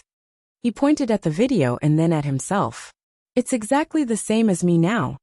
And then, this is a video from 2 years ago. Lone Moon pointed at the title of the video. I remember this was before I transmigrated, at a game conference. I hadn't transmigrated then, and hadn't cultivated the body refinement technique. I shouldn't have looked like this. With that said, he switched the video back to Baidu, and searched for a bunch of news about himself. Without exception, all of his photos turned into his current appearance. Look at the photos above. They're all exactly the same as me now. And when I went back to the company, no one felt that there was any change in my appearance. Oh. Shening thought about it carefully before replying. Maybe it's the plane's automatic error correction function. Shening continued typing on the keyboard as she replied. You're originally from this world. Transmigrating was just an accident. You didn't go through the proper procedures. Now that you're back, you have to rationalize your existence. Automatic error correction? Lone Moon faltered. That means apart from you, everyone will think that I've always looked like this. Shening waved her hand. Don't worry, it won't affect you. How do you know all this? Shening looked calm. Isn't this common sense in the plane? Common sense my ass. Why didn't he know there was such common sense? Wait.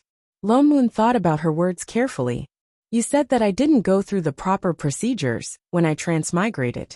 That means there's a proper transmigration procedure in this world? There is? Her eyes shifted. Is there or isn't there? I don't know either. Shening shook her head. I don't have much contact with planes. I haven't graduated yet. Is there a place to learn such things? Lone Moon rolled his eyes at her. Where did you learn it from? Shen Ying's hand stiffened. Even the sound of her typing paused. An indecipherable emotion flashed across her face. After a while she said, It's better that you don't know. Lone Moon glanced at her from the corner of his eyes. Suddenly he thought of something. Could it be your sister? Her entire body trembled. Where is she? Take me to her. I don't know. She often doesn't come back for a month or two, but... She turned her head and said seriously, You'd better not see her. Why? Lone Moon hesitated. How was he supposed to understand all these things without seeing her? No, I have to see her. I'll wait here for her to come back. Shening frowned. This is my house, you dash. Before she could finish, Lone Moon tapped lightly on the iPad.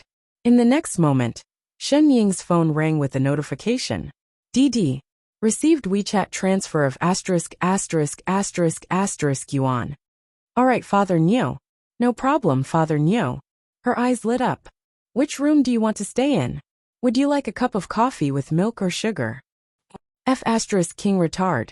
Lone Moon rolled his eyes at the pauper. Suddenly, his gaze landed on the computer in front of Shining. Oh yes, I saw you typing nonstop just now. What exactly were you doing? Wait, isn't this our company's backend database? What do you want? Nothing much. Shining chuckled. I just deleted some useless information that was stored in your server last time. Information? Lone Moon's expression darkened. Why did I see that you opened the online game database? Shining coughed. I also changed my online game data. Damn you. Don't change the game data just because others won't find it. Shining had already reopened the game interface and logged in. In less than 10 seconds, with a thud, she landed on the ground and turned into a box. Lone Moon, who was about to stop her. Straight face, this game skill was completely inversely proportional to hacking skills. It was really refreshing. How on earth did you do it? Turning into a box the moment you landed on the ground. Indeed, 10 times the defense is still not enough? Why don't you change it to 100 times?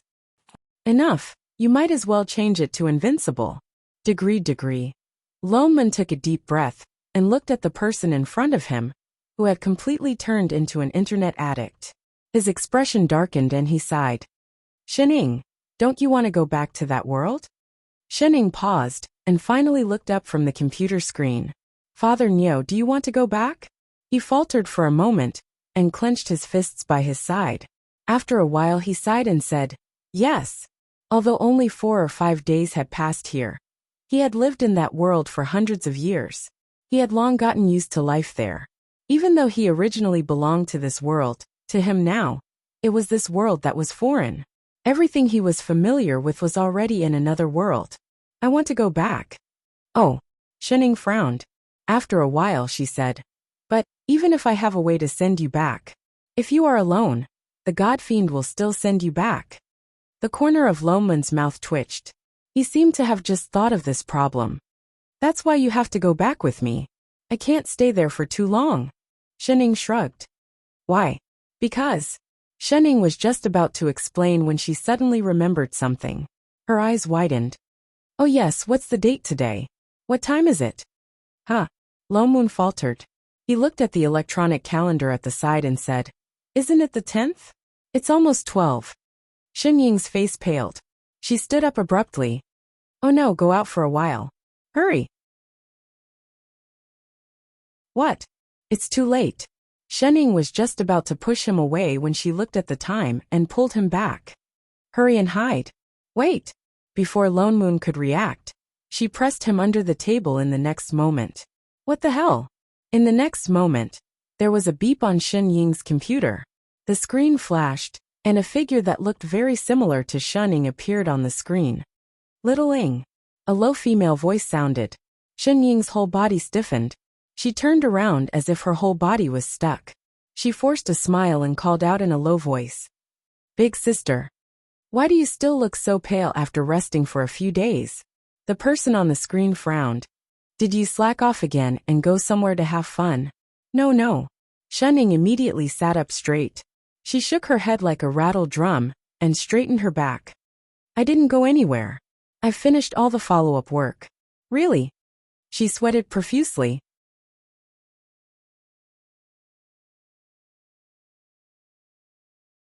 Chapter 278. The person on the other side nodded and did not ask any more questions. She changed the topic. What's the result of the analysis of the space storm in Area T98? I've already uploaded it to your account. Good, you handled it well this time. That's why you have more than a month off. But don't go overboard. You have to focus on work soon. Oh, you don't have much to do these few days. Don't stay at home. You have to go out for a walk. Do you want me to arrange a few places for you? No, there's no need. I'm afraid I won't be able to come back if you arrange it. Why? You don't like it? The person's expression darkened. Ying's heart skipped a beat. She immediately shook her head like a rattle drum. No, it's just that. I only have 1 day left. It's better not to affect my work. Haha. I don't have to worry too much if you think that way. She nodded. I've already transferred this month's living expenses to your account. Check it yourself. All right, sister. That's it then. There seems to be some problems around Area C recently. I'll come back again next month's Mid-Autumn Festival. I'll bring you some mooncakes on the way. Thank you, sister. Goodbye. The person on the screen nodded. Just as she was about to cut off the communication, her hand suddenly paused. Oh yes, who's that person beside you? Huh? Shen Ying's heart tightened. Her back instantly became wet. What who? The person's expression darkened. The one lying under your table. The one you're stepping on with your right foot. No, no one? Shen Ying struggled. Is that so? The person's voice turned cold. She waved her hand. Suddenly, a screen lit up in the room. It floated in all directions without any blind spots. The image also changed from the person on the screen to the image of Father Niu being stepped on by her. Unable to move, Shen Ying's toes trembled. She subconsciously retracted her right foot. Only then did Lo Moon climb up. He took a few deep breaths. Holy shit. The next time you step on someone, can you not make me face down? Murder? He was suffocating. Shen. Little. Ing. A bone-chilling voice rang out. He even added the word little in her name. Shen Ying felt a chill in her heart. Stay at home. I'll be there in 5 minutes. Wait, sister. Listen to me. Shen Ying reached out with Kang's hand, but it was too late. The screens around them all disappeared with a whoosh. Even the images on the computer returned to the scene, where she fell to the ground, and turned into a box. The entire room fell silent. Shen Ying felt a sense of desolation in her heart. She even felt like crying. Note. Winky face. He had said 5 minutes. But in less than 2 minutes, the space in the room distorted, as if someone had forcibly torn it apart, and a hole as tall as a human appeared. This was tearing through the void. How could this be? Before Lo Moon could react, a person dressed in red, who looked 80% like Shen Ying, stepped out from inside. Her cold gaze swept across the two people in the room. It was just a casual glance, but Lo Moon felt his entire body stiffen. He had never felt this way before, even from the cheating. An immense sense of fear surged through him, causing his legs to turn to jelly. Shen. He subconsciously looked at Shen Ying beside him, but he saw that the other party was 1 step ahead of him. She grabbed the pillow on the sofa and knelt down without hesitation. Sister, I was wrong. Lo Moon. Where's your integrity? The person opposite him narrowed her eyes. The cold air around her became even thicker. She took 2 steps forward and sat directly on the sofa. She calmly made herself a cup of tea. She only spoke when the cup was almost empty. What did you do wrong? Huh? Shen Ying hesitated. That's right. What did she do wrong? She knelt down out of habit. It's rare to see you bring someone back. She then turned and glanced at Lo Moon beside her. Boyfriend. Shen Ying and Lo Moon subconsciously exchanged a look. They saw the disdain in each other's eyes. No. His voice was firm and decisive. No. Righteous words. Then why is he at home? The other party's expression clearly did not change, but there seemed to be a low pressure surrounding them, making it hard for them to breathe. Little Ing, what did I teach you? Have you forgotten? I don't mind helping you deepen your memory. Sister, it's not what you think. Huh? She suddenly seemed to discover something. She stood up and pinched Shen Ying's chin. She scanned her from head to toe. Her expression immediately darkened. Why do you have the aura of another plane on you? Where have you been these few days? I've been to another plane. Seeing that the other party's expression had softened, Shen Ying immediately told her everything about her transmigration. She did not hide anything.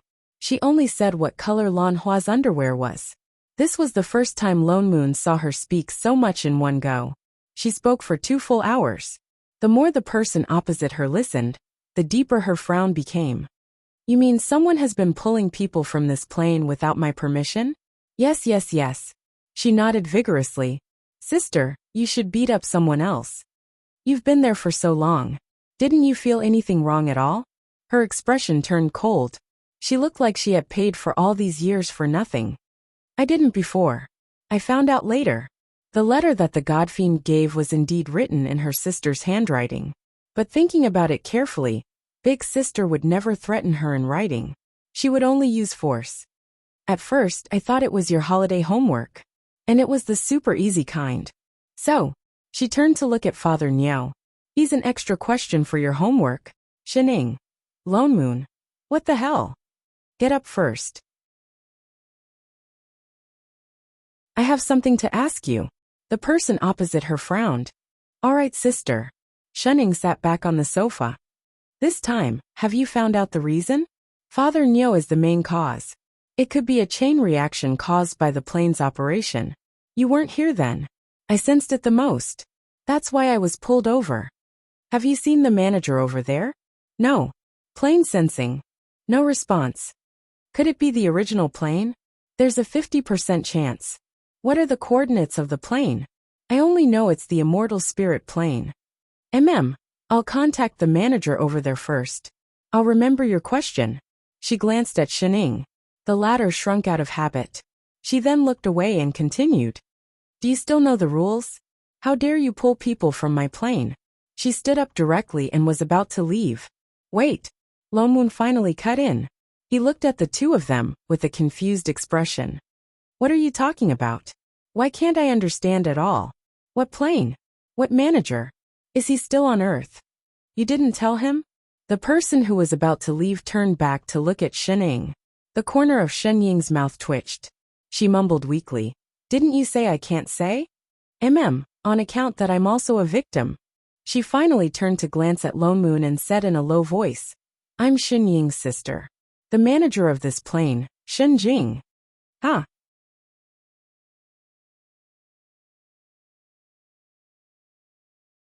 Chapter 279. As an experienced CEO who had traveled through 2 worlds, met the ancient god of creation, fought against the strongest ultimate god, and cleared the 3 realms instance dungeon with a cheat. At this moment, Lone Moon felt that his common sense needed to be reset. For the first time, he realized that there were countless planes in this world other than the Xianxia world, and this world. And the people who maintained the stability of these planes were the managers. They controlled the reproduction and destruction of all living beings in the entire plane, as well as diplomatic work with other planes. How big is our plane? He could not help but ask. Well, it's an entire universe, Shening said while eating her cake. So your sister is really... He could not believe his ears.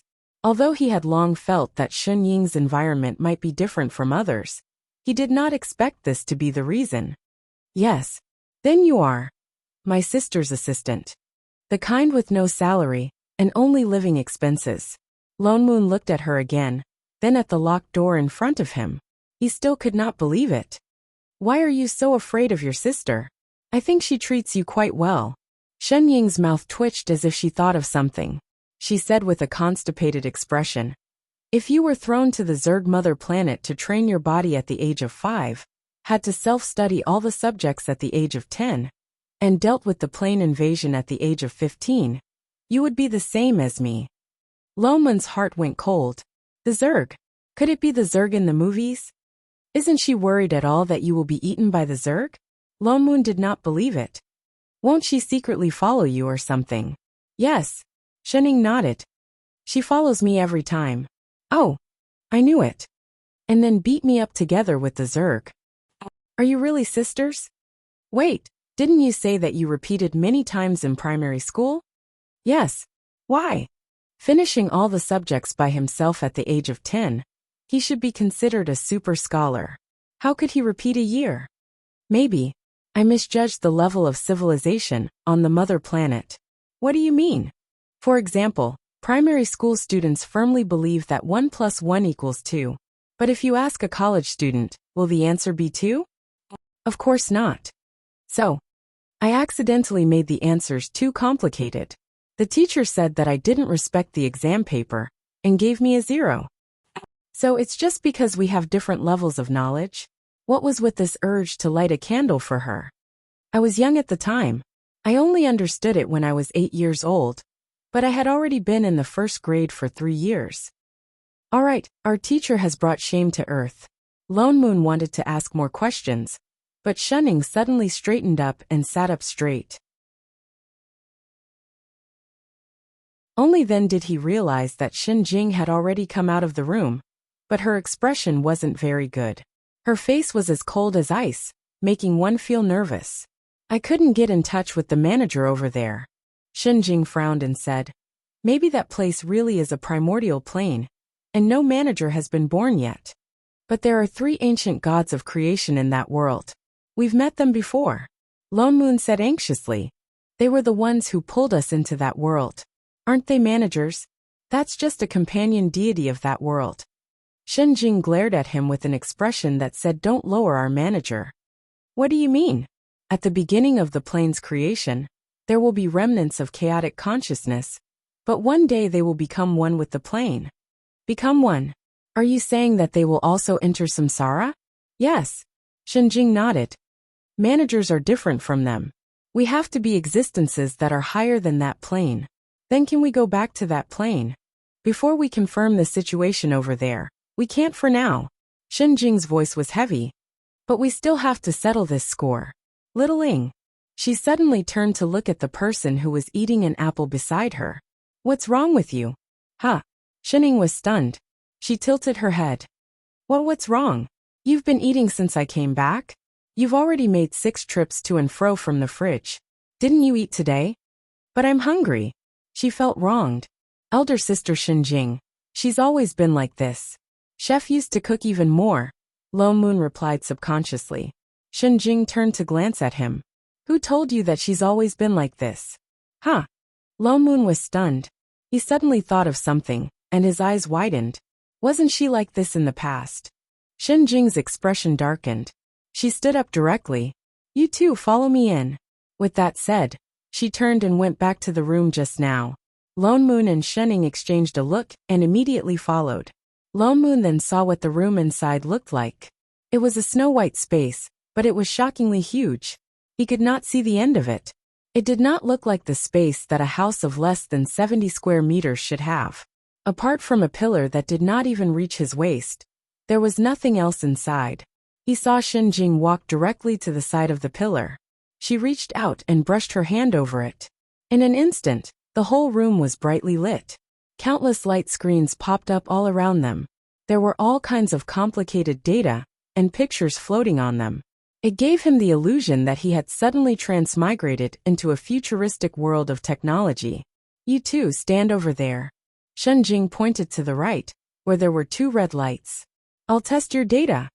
The 2 obediently stood at the red lights. Jing tapped on one of the light screens. In the next moment, a row of data popped up around the 2 of them. There were more than 100 items. Lone Moon could not understand them, but he could faintly see the word SSS written on the last item. He subconsciously turned to look at Ing, only to find that the row of data next to her suddenly distorted. In a short while, it was all messed up. And the last item had a red mark, data error. What's going on? Lone Moon looked confused. His heart sank subconsciously. Even a blind person could see that there was something wrong with Ing. And it was 100% related to her nonstop eating. Can't be tested? Jing's voice deepened and became even colder. She quickly fiddled with the light screen several times. Row after row of data flashed past Ing. But they were all messed up. The red mark at the bottom of the screen had not been refreshed. Jing's expression darkened. A moment later she thought of something. She turned and tapped on the light screen beside her. Suddenly, a transparent table appeared in front of Ing. On it was a circular instrument. Since the scan can't find anything, try this. Jing pointed to the ball on the table. Body measuring instrument? Ing was stunned for a moment. She instantly recognized the instrument and picked it up. Sister, haven't I always had 3S stamina? Hold it. Jing did not answer. She only said one more sentence. Oh. Ing trembled. She immediately grabbed the ball. Her palm subconsciously tightened. There was only a cracking sound. The originally delicate instrument instantly broke into pieces. The electric light between her hands could still be seen faintly. Ing, Lone Moon. She wouldn't be killed, right?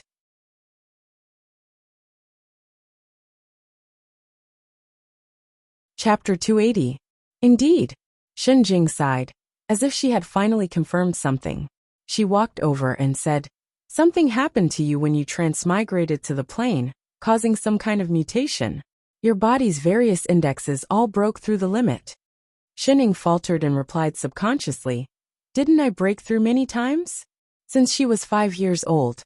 Shenjing's gaze turned cold. "All right, it's a mutation. Continue." Shenning covered her mouth.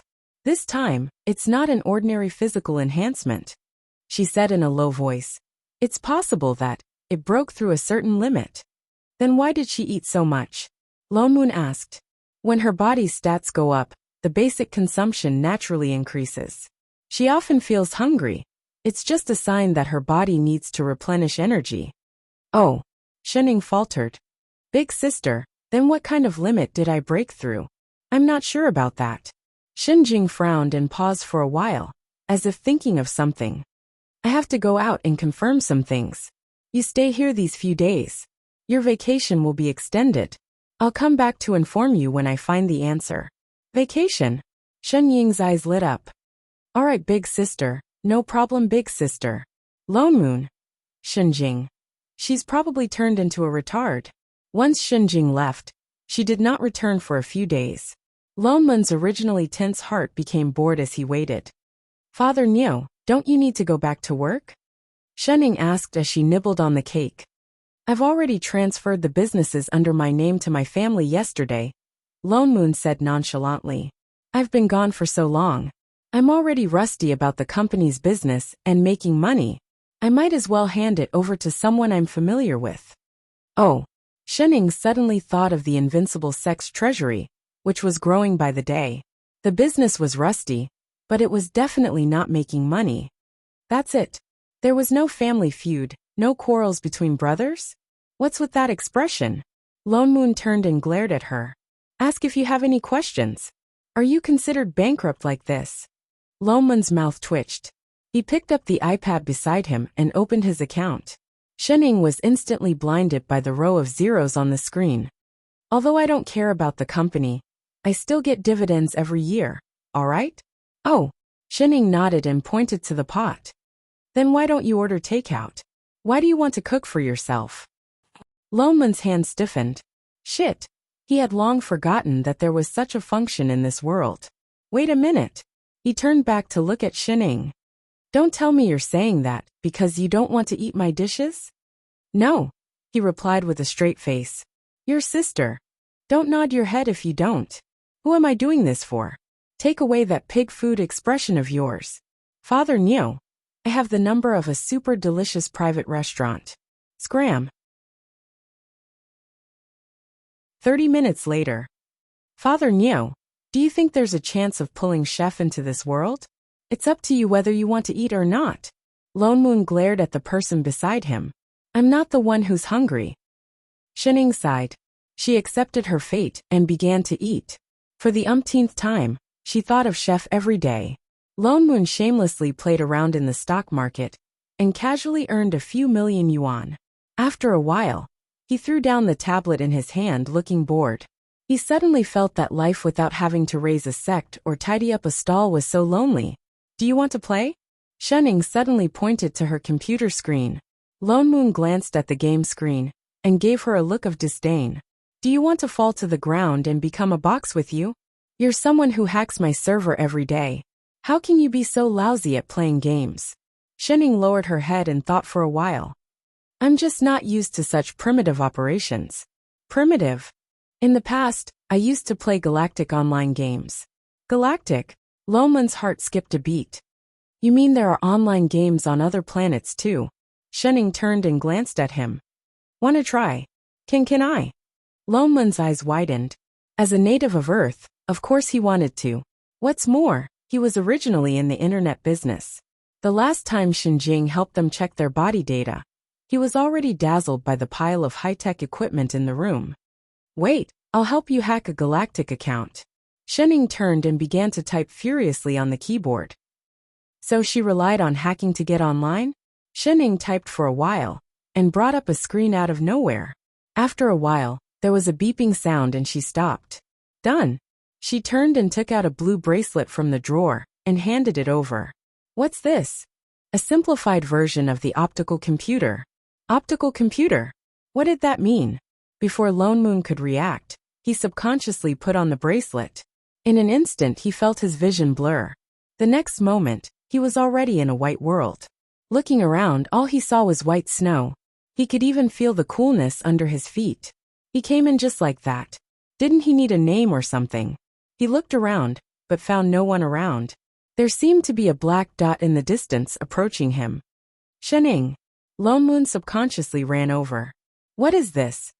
Before he could finish, a loud roar came from the other side, causing the surrounding snow to tremble. Only then did Lone Moon see clearly what the approaching figure was. It was a monster. It had 8 long legs and was completely hairless.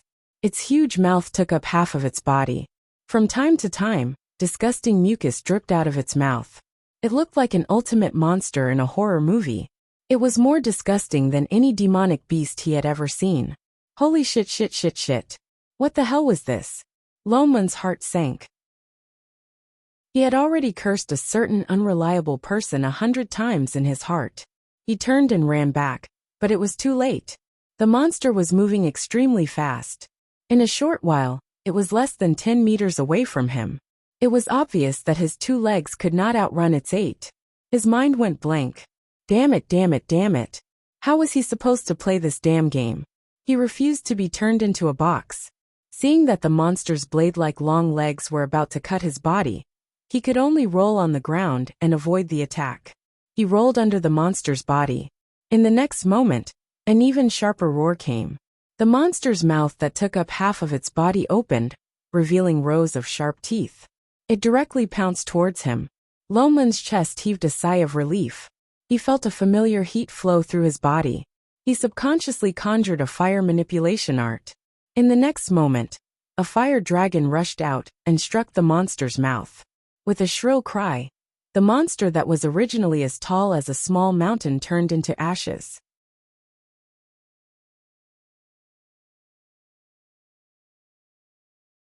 Chapter 281. Lone Moon breathed heavily.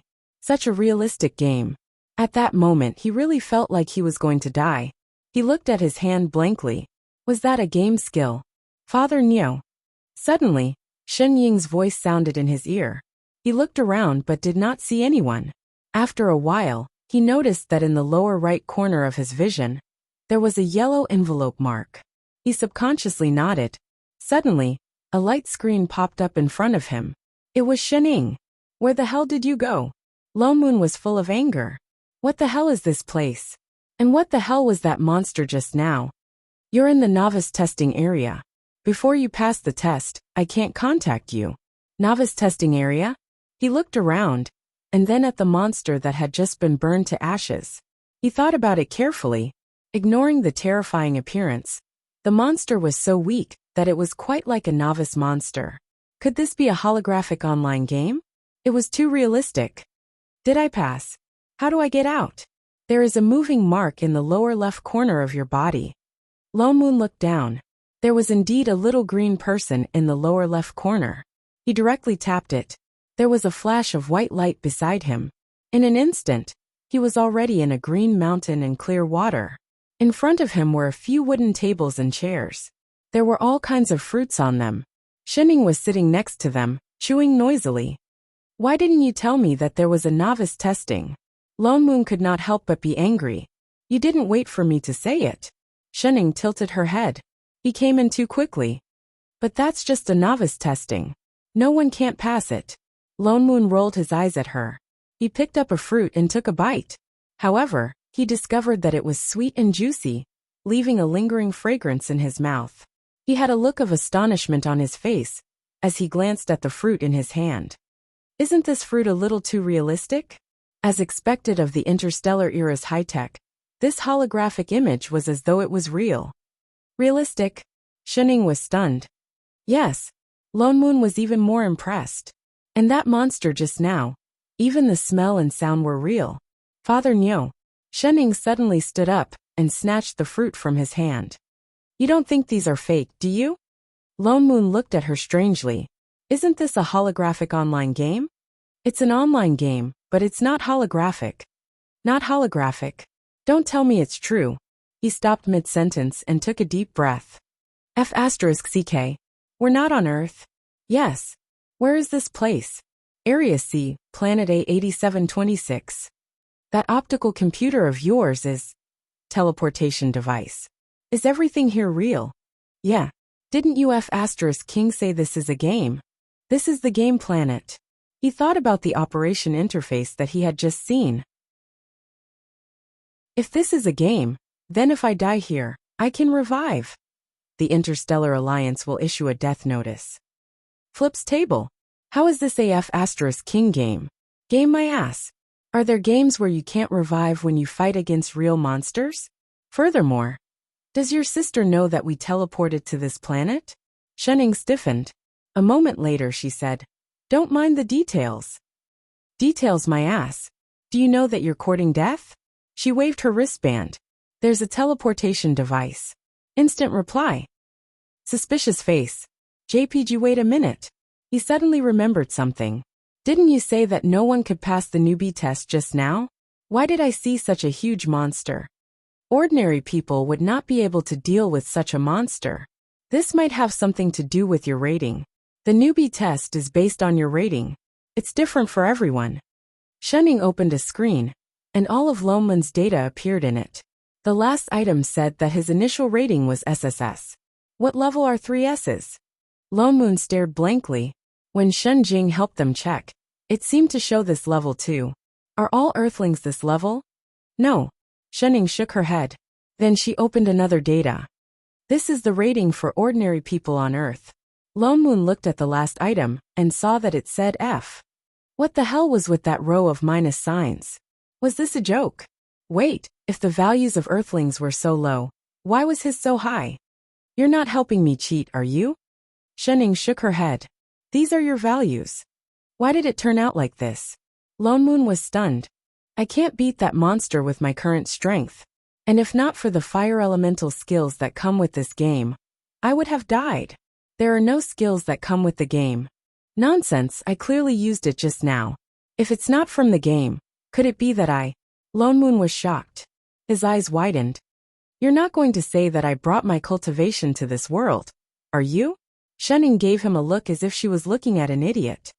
You haven't used any spells since you came back? How can that be? I sensed it the first day I came back. I couldn't sense any spirit chi or immortal chi in this world. There isn't any here. Right then why? Wait a minute. He was stunned. Immortal chi didn't seem to have anything to do with cultivation. When cultivators use spells, they used the chi in their bodies. In other words, it didn't affect their cultivation. They just couldn't increase it. Elation surged in his heart. He waved his hand and summoned a sword spell. In an instant, a sky full of swords appeared. Lone Moon. He felt like he had picked up a treasure. Shunning. Can we still go back to the newbie zone and whip the corpse of that little monster? Damn it. If he had known that he had cultivation, he wouldn't have been afraid of newbie monsters. F*King retard. Lone Moon wanted to ask more about this game planet, but Shunning directly sent him a bunch of information. They were all game guides for newbies. Lone Moon looked at it for a while before he understood a little. Just like Shunning said, this was really a game planet. But it was like a real person. There was no resurrection, no red or blue potions, no monster drops. But there were ranking points and monster attributes. There were all kinds of races on the planet, as well as all kinds of interstellar monsters. The entire planet was divided into 6 zones, from F to A, as well as high-risk Zone S. The monsters that grew there were divided according to their levels. F zone was the weakest, and S zone was the strongest. They were now in S zone. The monster that Lone Moon met in the newbie zone was the special S-grade ice rock beast of the game planet. Once the monster died, it would automatically be marked as belonging to the player who killed it. The player could choose to sell it to the game company or deal with it themselves. And the skills that the player used to kill monsters depended on the special characteristics of the race. That meant that Lone Moon, who had the combat power of an S-grade, was a max-level player from the start. Father Nyo, let's go kill the rankings. Shenning suddenly suggested. Kill the rankings? Lone Moon, who had roughly understood the operation, thought for a while and tapped on his wristband. 4 to 5 rankings appeared in an instant. They were all the data and rankings of different types of players. You mean this? Yes. Shenning nodded vigorously. The points from killing monsters can be exchanged for star coins. Then they could buy more food. Why did he feel like there was a trap somewhere?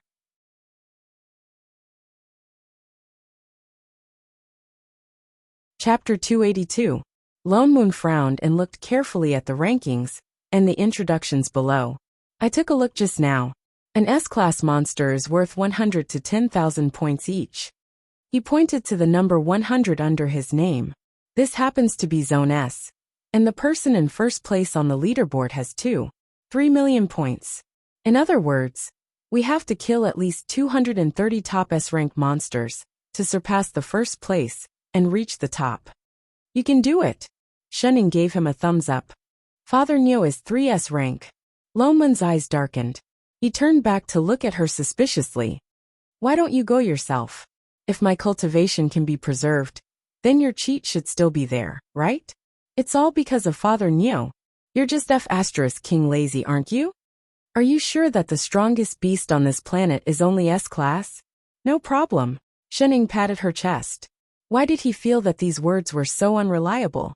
Lone Moon turned and looked around. He hesitated for a moment before standing up. Let's go. Forget it. Since they were already here, they might as well experience the customs of an alien planet.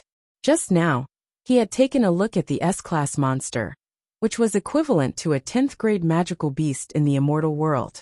With his cultivation, dealing with a dozen of them was no problem at all. Moreover, he had Cheat Shen with him. As he spoke, he directly pulled the man up on his sword and flew towards the dangerous area marked on the map. He could not help but feel a little excited. After all, he was a peak expert of this world. He wanted to test the strength of those at the top of the food chain. Not long after he flew out of the safe zone, a red exclamation mark flashed before his eyes, and a notification instantly rang in his ears. Warning: S-class exotic beast discovered ahead. As expected of high technology, there was even a monster radar. Lone Moon landed and summoned his immortal sword, waiting for the monster to appear. Sure enough, in less than 3 breaths of time, the figure of a monster appeared in the distance. 2 monsters, 20 monsters, several hundred monsters. Lone Moon. Shenning. For all. Ngungua, why are there so many? Crash. Why didn't you tell me that S-class monsters live in groups? I thought you knew. What the hell do you know? Lone Moon had the urge to tear the cheater beside him apart. You don't feel comfortable if you cheat me. This number, it was clearly a beast tied. It was no wonder that they hadn't encountered any other players along the way. No one had dared to come here and court death. Looking at the approaching monster, Lone Moon gritted his teeth and said without hesitation, "Let's go." As he spoke, he was about to take off on his sword. Wait. Shenning pointed to the sky. There are some in the sky too. In the next moment, with a few swooshes, a group of densely packed figures appeared in the sky. Lone Moon. Damn it. I really want to break up. The herd of beasts was already nearing. Lone Moon had no choice but to bite the bullet and rush in. In an instant, the sky was filled with sword shadows. He didn't know if these so-called beasts were really just extraterrestrial animals. Although there were many of them, they couldn't compare to the demonic beasts in the cultivation world. They didn't have any intelligence at all. It was much easier to deal with them than a real beast tied. For a moment, all he could hear was the sound of points being transferred into his account.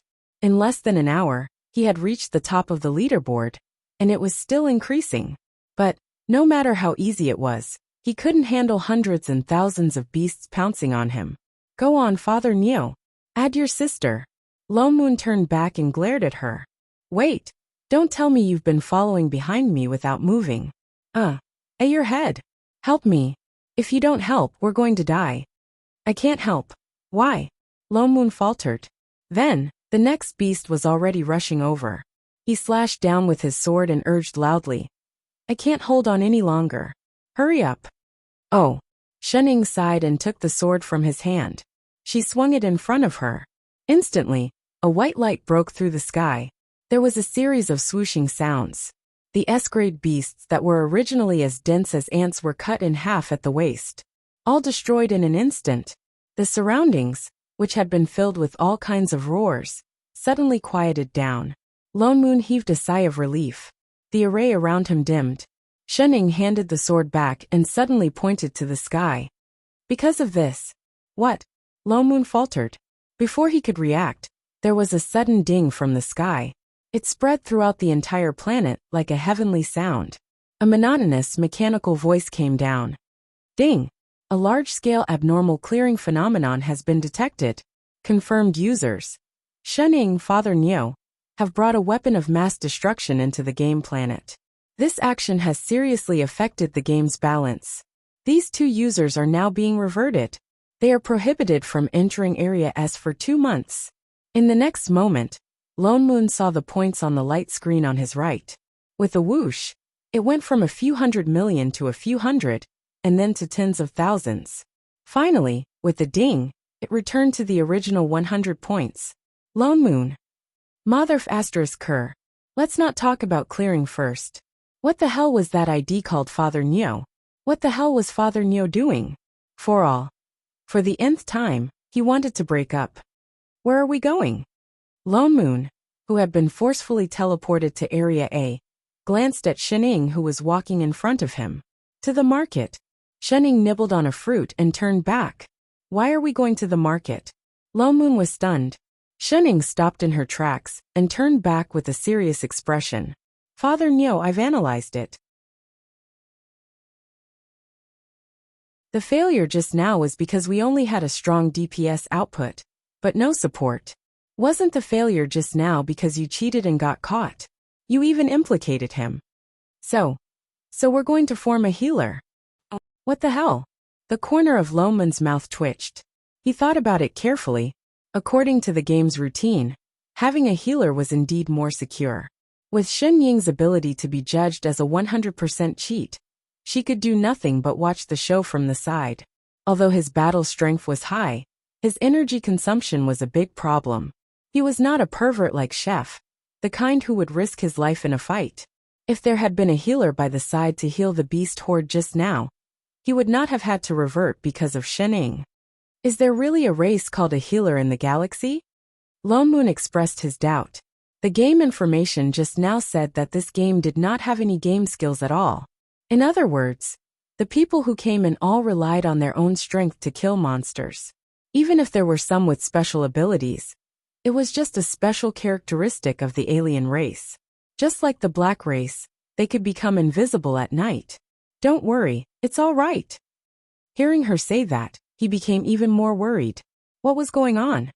You're tuning in to the Li Mei's Sword of Destiny YouTube channel. We're so grateful for your support. And don't forget to subscribe to join us on this incredible journey through captivating stories. Your generosity through donations truly makes a world of difference, as it's the primary source of revenue that allows me to expand and enhance this channel for you. Thank you from the bottom of my heart for being a part of this adventure.